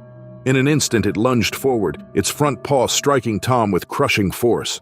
Claws tore deep across his thigh, sending him crashing over a fallen chair near the stove.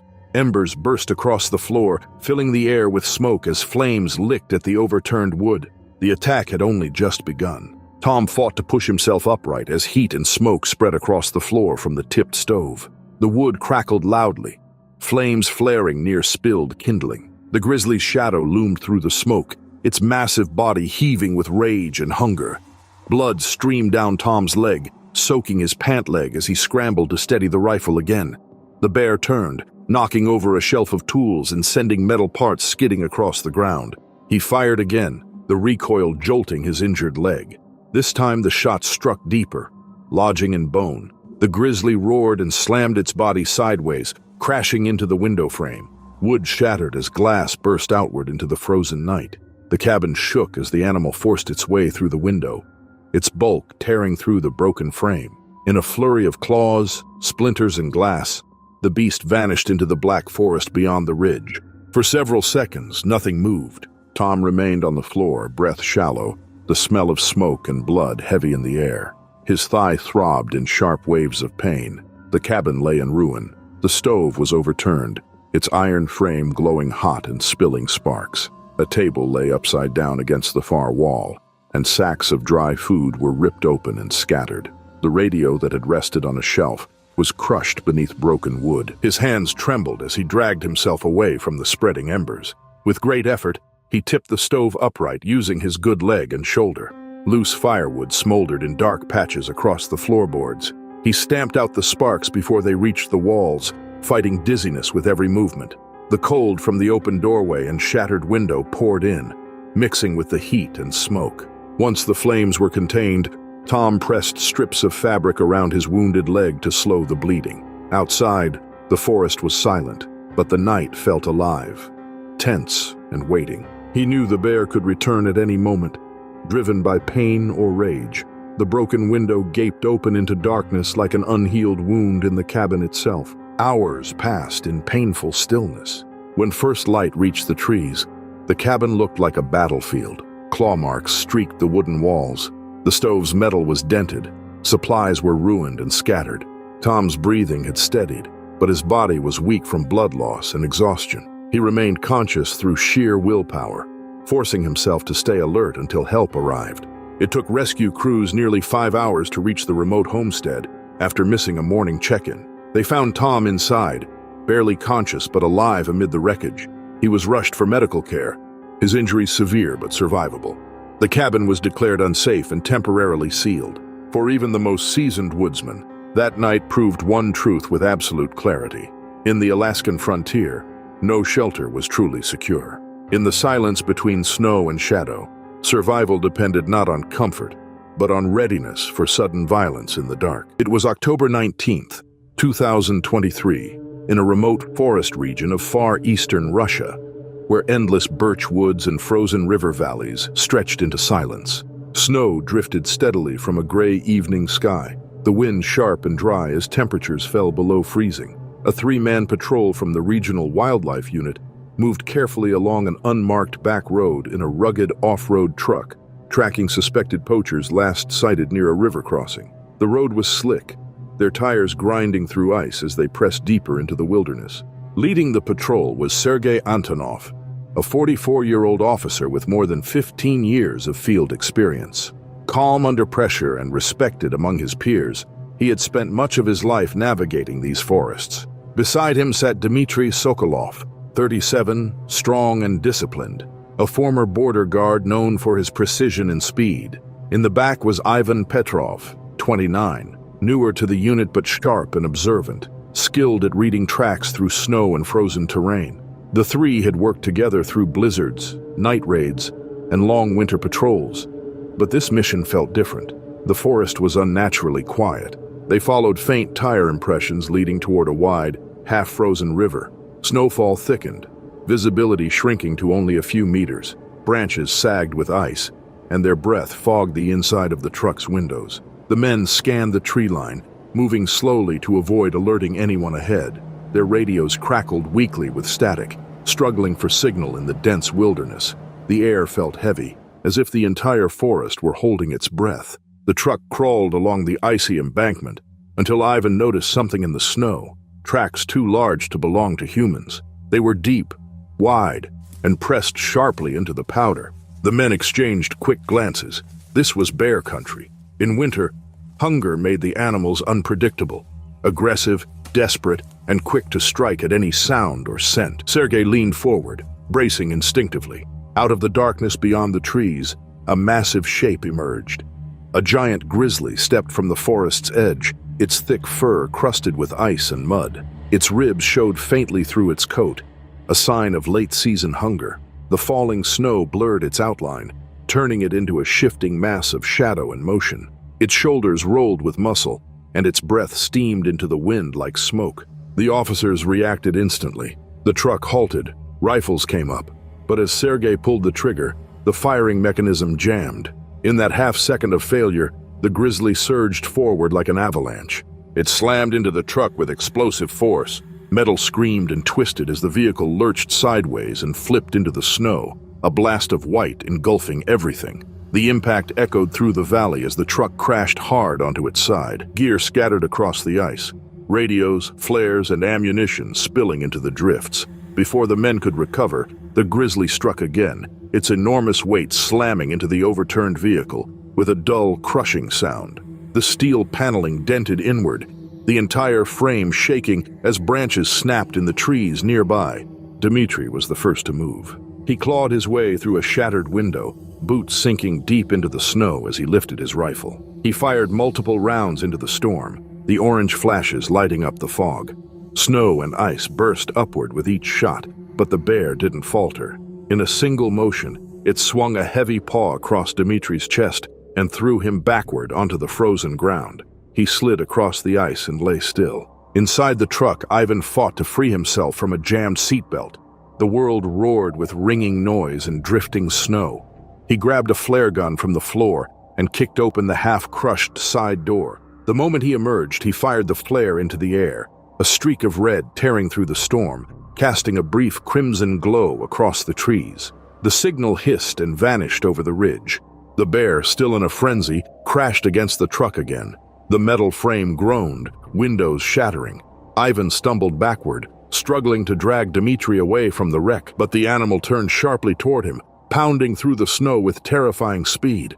Inside the ruined cab, Sergei, half pinned under the steering column, forced his arm free. His hand closed on a backup flare. He struck it hard against the doorframe. A sudden burst of light exploded through the wreckage just as the bear reared over Ivan. Fire flared across the snow. The bright blaze seared into the animal's face. The bear recoiled, snarling, blinded for an instant, but that second was enough. It turned, its massive frame shaking the earth, and thundered back into the trees, vanishing into the storm's gray veil. Silence reclaimed the forest. Only the hiss of the burning flare and the groan of bending metal broke the stillness. Snow fell again, soft and steady, covering shattered glass and torn earth as the men lay among the wreckage. Sergei managed to pull himself halfway out of the truck, face pale from blood loss.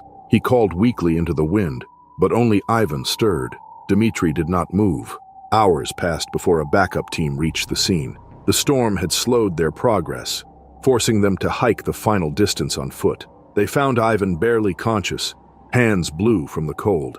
Sergei was alive but gravely injured, unable to stand.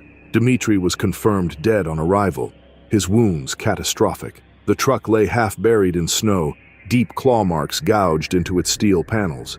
The bear was gone. Only the wreckage and the wide tracks carved into the snow marked where it had passed. In the days that followed, news spread quietly through nearby villages. People spoke of the forest reminding men of its power, how swiftly the calm of winter could turn to chaos, how hunger could drive the wild to strike first. In that frozen corner of the world, the silence of the woods once again demanded respect. It was September 14th, 2024, deep in a remote mountain region of the American Northwest, where tall spruce trees stood like walls around a narrow clearing. A cold wind moved across the valley before dawn, carrying the scent of pine and damp earth. A small military field unit had established a temporary camp the previous evening, far from any town or road. The operation was a routine endurance exercise, designed to test discipline and survival under harsh, unpredictable conditions. Though not a combat mission, the wilderness demanded the same level of alertness. Among the team was Sergeant Daniel Mercer, 32, a calm, disciplined squad leader from Colorado. He had years of field experience leading outdoor operations through rugged terrain. Responsible for overseeing 4 younger soldiers during the early morning drills, he maintained quiet confidence and focus. Most of his team were in their mid-20s, still gaining experience through their 3rd major field rotation before winter training began. They arrived before nightfall and pitched standard-issue tents along the edge of the forest. Their gear was stacked neatly beside the shelters, and sealed rations were stored near a covered supply tarp. The air smelled faintly of fuel, canvas, and damp moss. As the last light faded, the forest settled into stillness. Only the steady breath of wind and the occasional creak of a tree branch broke the silence around camp. By 3 a.m., most soldiers were asleep. The campfire had burned down to glowing embers, and the moon lay hidden behind a thick shroud of clouds. The clearing was silent until the first soft, heavy footfalls crossed the edge of the tree line. No one heard them at first. A large grizzly bear had moved into the clearing, drawn by the faint scent of the ration crates. Without warning, the animal lunged toward the nearest tent. The canvas rippled and collapsed as the bear struck with its full weight. Poles snapped. Gear spilled across the ground. 2 soldiers inside were instantly pinned beneath their packs as the structure folded around them. The bear exhaled a deep growl and began tearing at the fabric, claws ripping through the canvas with terrifying ease. Shouts erupted from the other tents as soldiers woke in confusion. One struggled with a jammed zipper, while another stumbled barefoot onto the cold earth, fumbling for his helmet. Equipment bags and webbing straps tangled underfoot as the group tried to orient themselves. Inside the collapsed tent, one pinned soldier managed to reach a pack and fumble for a canister of bear spray. Outside, the roar of the animal filled the air, echoing through the trees as it continued ripping into the shelter. The bear slammed its weight against the torn structure again, flattening the gear beneath it. Metal buckles scraped across rock. With a desperate shove, the trapped soldier freed one arm and fired a burst of bear spray through a tear in the fabric. The sharp chemical mist filled the cold air, coating the animal's face. The grizzly recoiled with a guttural snarl, staggering backward as it tossed its head and pawed at the ground. 2 soldiers near the supply tarp responded instantly. They grabbed helmets and banged them against metal crates, producing sharp, echoing crashes. Another kicked repeatedly at an empty fuel drum, the hollow sound booming through the dark clearing. The noise, combined with the spray, created enough confusion to draw the bear's attention away. It turned sharply and charged toward the supply area instead, swiping a massive paw across the side of the drum. The metal rolled end over end through the mud as a storage crate split open, scattering sealed ration packs in every direction. Plastic tore. Metal groaned. Sergeant Mercer, now fully alert and steady, directed the remaining soldiers into staggered positions behind tree trunks at the clearing's edge. Weapons were raised but not fired. Live ammunition was restricted during training. Instead, they focused on appearing large and loud without provoking further aggression.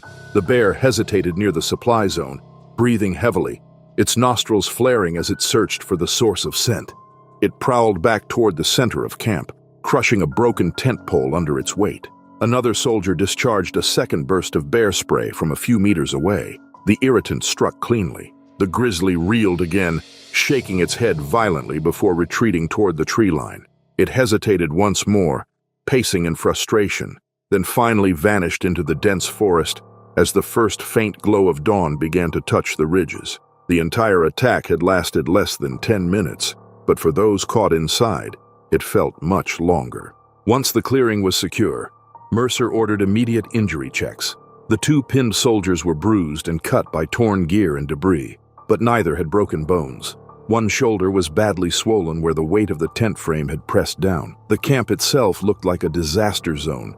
Shredded fabric, splintered poles, ration packs scattered across the mud, and the dented fuel drum lying several yards away from its original position. By sunrise, officers had assembled the full unit to debrief. The lessons were direct: store food at greater distance, seal containers more securely, and maintain perimeter watches even during training. What began as a routine endurance exercise had turned into a vivid demonstration of how fast the wilderness could erase any sense of control. Later reports confirmed that all personnel survived with minor to moderate injuries and were safely evacuated once the site was stabilized. The incident became a required case study for future wilderness operations, emphasizing that even disciplined, well-equipped teams remain vulnerable when the boundaries between human order and raw nature blur. The Amur region of far eastern Russia had always been an unforgiving territory, a sprawling wilderness where the taiga stretched endlessly in all directions and winter arrived without warning. On October 27, 2025, the region was experiencing one of its earliest snowfalls in decades, blanketing the dense forests in thick white powder that muffled sound and reduced visibility to mere meters. This was the landscape where 5 forestry workers found themselves that morning, tasked with clearing a remote logging road that had become impassable after weeks of neglect and the sudden onset of winter weather. Sergei Volkov, the crew supervisor at 43, had been working in these forests for over 2 decades. He knew the risks that came with the territory, from equipment failures in sub-zero temperatures to the occasional encounter with wildlife. Beside him in the snowcat sat Yulia Ivanenko, 36, the crew's equipment specialist who could fix just about anything with spare parts and determination. In the rear compartment, Dmitry Karpov, Elena Morozova, and Alexei Petrov worked on organizing chainsaws and clearing tools, their breath forming small clouds in the frigid air, despite the vehicle's struggling heater. The snowcat had been performing admirably, given the conditions, its tracks churning through the accumulating snow as they pushed deeper into the forest. They were approximately 30 kilometers from the nearest settlement, working on a section of road that serviced a logging operation further north. The company had been expanding its reach into previously untouched forest areas. This move had drawn criticism from environmental groups, but continued nonetheless due to economic pressures and demand for timber. Around mid-morning, the snowcat began making an ominous grinding noise. Sergei brought the vehicle to a halt and announced they would need to inspect the tracks. The wind had picked up considerably, howling through the trees and sending cascades of snow falling from overloaded branches. Visibility was rapidly deteriorating as gusts whipped up swirling snow devils that danced across the road. What none of them knew was that a massive Russian grizzly bear had been tracking their progress for the past hour. The animal, a male weighing close to 400 kilograms, had been displaced from its usual territory by the logging operations. The early snow had also disrupted its feeding patterns, leaving it desperately hungry and irritable as it should have been, consuming vast quantities of food to prepare for hibernation. Instead, it was starving and growing increasingly aggressive. Dmitry and Elena had just climbed out of the rear compartment to examine the right track when the bear made its presence known. It emerged from the tree line with shocking speed, a blur of brown fur and raw power that seemed impossible for something so large. The animal crashed into the side of the snowcat with such force that the entire vehicle rocked violently on its suspension. Sergei, who had been standing near the front of the vehicle, was immediately thrown against the metal frame by the impact. He crumpled to the ground as the bear continued its assault, using its massive paws to batter the snowcat's exterior. Dmitry tried to scramble back into the vehicle, but found himself pinned between the bear's bulk and the rear compartment door. The animal's hot breath created clouds of vapor that mingled with the falling snow as it bit and clawed at anything within reach. Inside the cab, Yulia grabbed the emergency flare kit, her hands shaking as adrenaline surged through her. She managed to ignite one and tossed it through the partially open window, the bright red flame sputtering in the wind. Alexei, still in the rear compartment, seized a metal pry bar and began hammering it against the interior walls, creating a cacophony of noise that he hoped would drive the animal away. Elena had fallen when the bear first struck, and now found herself sprawled in the snow several meters from the vehicle. She could see the bear's massive form as it continued to attack, could hear the terrible sounds of metal bending and the animal's guttural growls. She tried to crawl further away, but her legs refused to cooperate, shock and cold already beginning to shut down her body's responses. The attack continued for what felt like hours, but was likely only 10 or 12 minutes. Alexei continued banging on every metal surface he could reach, while Yulia lit additional flares and threw anything she could find through the windows. The bear circled the snowcat repeatedly, occasionally rearing up on its hind legs to bring its full weight down on the vehicle's roof. Eventually, perhaps exhausted or simply losing interest, the bear withdrew. It moved back into the forest with surprising silence, disappearing into the swirling snow as suddenly as it had appeared. The aftermath was devastating. Sergei lay motionless in the snow near the front of the vehicle, his injuries catastrophic from both the initial impact and the extreme cold. Dmitry remained pinned against the rear compartment, having succumbed to blunt force trauma and exposure. Elena, though conscious when Yulia and Alexei reached her, died from hypothermia before they could get her into whatever shelter the damaged snowcat could provide. The two survivors huddled together in the cab, using the emergency radio to call for help. The response took nearly 4 hours due to the weather conditions and remote location. When the rescue team finally arrived, they found Alexei and Yulia suffering from severe frostbite and psychological trauma, but alive. The bear had vanished into the vast taiga, and tracking it in the conditions proved impossible. The incident sent shockwaves through the logging industry in the Amur region. Investigations revealed that the area where the attack occurred had experienced intensive logging, displacing several bear families from their traditional territories, just as they were preparing for winter. The early snowfall compounded the problem by limiting food sources and forcing the animals to range farther in search of sustenance. Alexei and Yulia both required extensive medical treatment for their frostbite injuries, with Alexei losing parts of 3 fingers to the cold. Neither returned to forestry work, both citing the psychological impact of watching their colleagues die while being unable to help them effectively. The tragedy served as a brutal reminder that, even with modern equipment and safety protocols, the Russian wilderness remained a place where nature's power could overwhelm human preparations in an instant, especially when human activity disrupted the delicate balance that allowed humans and massive predators to coexist in the same territory. Kodiak Island, Alaska, represented one of the last true wilderness areas in North America, a place where nature still operated according to its own rules and human presence remained a temporary intrusion rather than a permanent fixture. On August 3, 2024, the island was experiencing typical summer conditions with temperatures in the mid-60s and salmon runs that should have been at their peak. However, environmental factors had conspired to create an unusual situation that year, with water temperatures running higher than normal and salmon counts significantly below historical averages. Eric Lundgren, 47 years old and a veteran angler with over 25 years of experience fishing Alaskan waters, had traveled to Kodiak specifically for the salmon season. He was an experienced outdoorsman who understood the risks of fishing in bear country. Still, his familiarity with the environment had bred a degree of complacency that would prove dangerous. He had set up a minimal camp near a shallow stream that fed into a larger river system, one of dozens of such tributaries that crisscrossed the island. The location was remote, accessible only by float plane, and Eric had planned to spend 5 days fishing and camping alone, a ritual he performed annually to decompress from his work as an architect in Seattle. Dawn arrived with the characteristic muted light of an Alaskan summer morning, and Eric was already wading into the stream by 6 a.m. He carried 2 nets and wore chest waders that would keep him dry in the cold water. The stream was 40 meters wide at this point, and averaged half a meter in depth, perfect conditions for netting salmon as they moved upstream. Within the first hour, he had caught 8 decent-sized sockeye salmon, and his spirits were high despite the reports he had heard about low overall numbers. He was working methodically, positioning himself at a narrow point where the current funneled the fish into a predictable path. His small campfire burned on the bank, and he had been planning to prepare breakfast using some of his catch. What Eric did not know was that a massive Kodiak brown bear, a male that likely weighed close to 600 kilograms, had been ranging far beyond its usual territory in search of salmon. The low fish counts had created competition among the island's bear population, forcing some animals to explore streams they would typically ignore. This particular bear had been moving along the river system for days, finding little success and growing increasingly hungry and frustrated. The bear approached from upstream, moving through the water with surprising stealth for an animal of its size.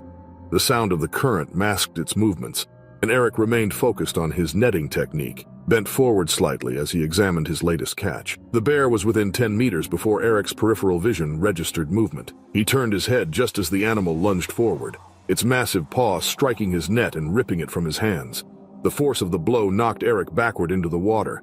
He went under completely, the cold shocking his system despite the waders. Salmon that had been schooling nearby scattered in all directions, their silvery bodies flashing in the early morning light as they fled the commotion. Eric surfaced, gasping and disoriented.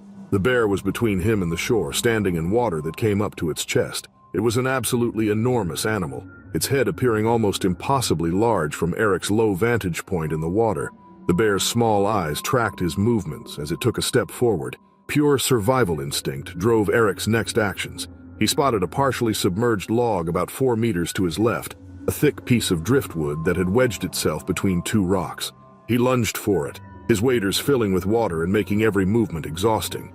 His hands found purchase on the rough bark, and he hauled himself up, his arms screaming with effort. The bear followed, moving through the water with ease. It reached the log and began circling, occasionally rising on its hind legs to paw at the wood. Eric could smell the animal. A musky scent mingled with the odor of fish. He could see the muscles rippling under its fur, the long claws capable of tearing through flesh with minimal effort. He began shouting, his voice cracking with fear but maintaining a steady stream of noise. His fishing gear, what remained of it, was scattered across the stream. He managed to grab a metal fish scaler that had somehow ended up lodged in the bark near his hand. He banged it against the log, creating a sharp ringing sound that gave the bear a momentary pause. The standoff continued for nearly 15 minutes. The bear would approach, and Eric would intensify his noise-making and try to make himself appear larger by raising his arms. The animal would back off slightly, then circle and try a different approach. Several times it snapped its jaws, the sound like a gunshot in the quiet morning air. Eventually, something upstream caught the bear's attention. Perhaps it spotted salmon moving through a different section of the stream. Or maybe it simply decided that Eric represented too much effort for an uncertain reward. It turned and began moving upstream, its massive body creating a wake as it walked through the water. Eric remained on the log for another 10 minutes, too terrified to move, and unsure if the bear might return. His entire body shook, partly from cold but mostly from adrenaline. When he finally convinced himself that it was safe, he half swam, half crawled back to shore, abandoning most of his gear in the process. Back at his camp, he stripped off the waterlogged waders and examined his injuries. The initial swipe from the bear had left deep scratches on his forearm where the claws had caught him through the net. His back and side were badly bruised from hitting the rocks underwater. He used his first aid kit to clean and bandage the scratches, his hands still trembling as he worked. The emergency beacon he carried was in his tent, and he activated it immediately. He spent the rest of the day huddled by his fire, starting at every sound from the surrounding forest. The float plane arrived 8 hours later, and the pilot, taking one look at Eric's condition, immediately prepared to evacuate him. Eric required medical attention for the claw wounds, which showed signs of infection despite his field treatment. He also suffered from mild hypothermia from his extended time in the cold water. Psychologically, the encounter deeply affected him. He later described the feeling of absolute helplessness, of being in the bear's environment where every advantage belonged to the animal. He never returned to Kodiak Island for his solo fishing trips, though he continued to fish elsewhere with companions. The experience became a story he shared with other anglers, always emphasizing the lesson he had learned about the razor-thin line between being the hunter and being the hunted in Alaska's wilderness. The remote mountains of Montana were among the most isolated territories in the continental United States. On January 11, 2023, a severe cold front descended on the area, bringing temperatures below 0 Fahrenheit and heavy snow accumulation. This was where Officer Daniel Harper and Officer Maria Vasquez found themselves manning a tiny wilderness outpost that served as a check station for winter travelers. The outpost was a modest single-room structure, approximately 12 by 15 feet, with reinforced walls, a small wood stove, and minimal amenities. Daniel Harper, 34, had been working in wilderness areas for over a decade. Maria Vasquez, 29, had previously worked in Alaska.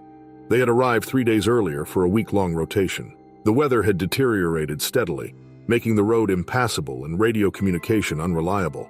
What they could not have anticipated was a grizzly bear active during what should have been hibernation season. The male bear, estimated at over 400 kilograms, had been displaced from its den by autumn logging. Unable to establish a new den, the animal remained active, disoriented, hungry, and desperate. It had detected food storage scents from the outpost. At approximately 2 in the morning, a thunderous impact against the exterior wall shook the entire structure and knocked items from a shelf. Both officers jumped to their feet. Another impact followed, accompanied by a low growl that vibrated through the building. Maria peered through the shutters and glimpsed something massive moving outside. The bear systematically investigated the building, seeking food sources. The generator shook as the animal bumped it. Stacked firewood toppled with a crash. Metal trash bins were scattered across the snow. Daniel pressed himself against the storage shed door, adding weight to the reinforced lock. Maria grabbed a metal pot and began striking it with a spoon. producing a loud, ringing sound. Her hands trembled with adrenaline. She shouted, trying to project aggression. Daniel joined in, banging his fist against the interior wall. The bear circled repeatedly, growing more aggressive. It pawed at shutters, testing their strength. It bit at the roof corner, pulling down ice and wood chunks. Its claws scraping the metal siding created a teeth-setting screech. Occasionally, the bear would charge walls, using its full weight to ram them. Each impact threatened to breach their shelter, though the building held. The officers heard the animal's heavy breathing between attacks. This pattern continued for hours. The bear would attack, they would respond with noise, then brief pauses before repeating. Neither could sustain a shout. Their voices grew hoarse within 30 minutes. They alternated between noise-making and catching their breath, never allowing complete silence. Around 4 a.m, attack frequency decreased. The bear still circled, but with less energy. Daniel and Maria maintained vigilance, huddled near the wood stove for warmth and psychological comfort. Dawn came around 7 a.m.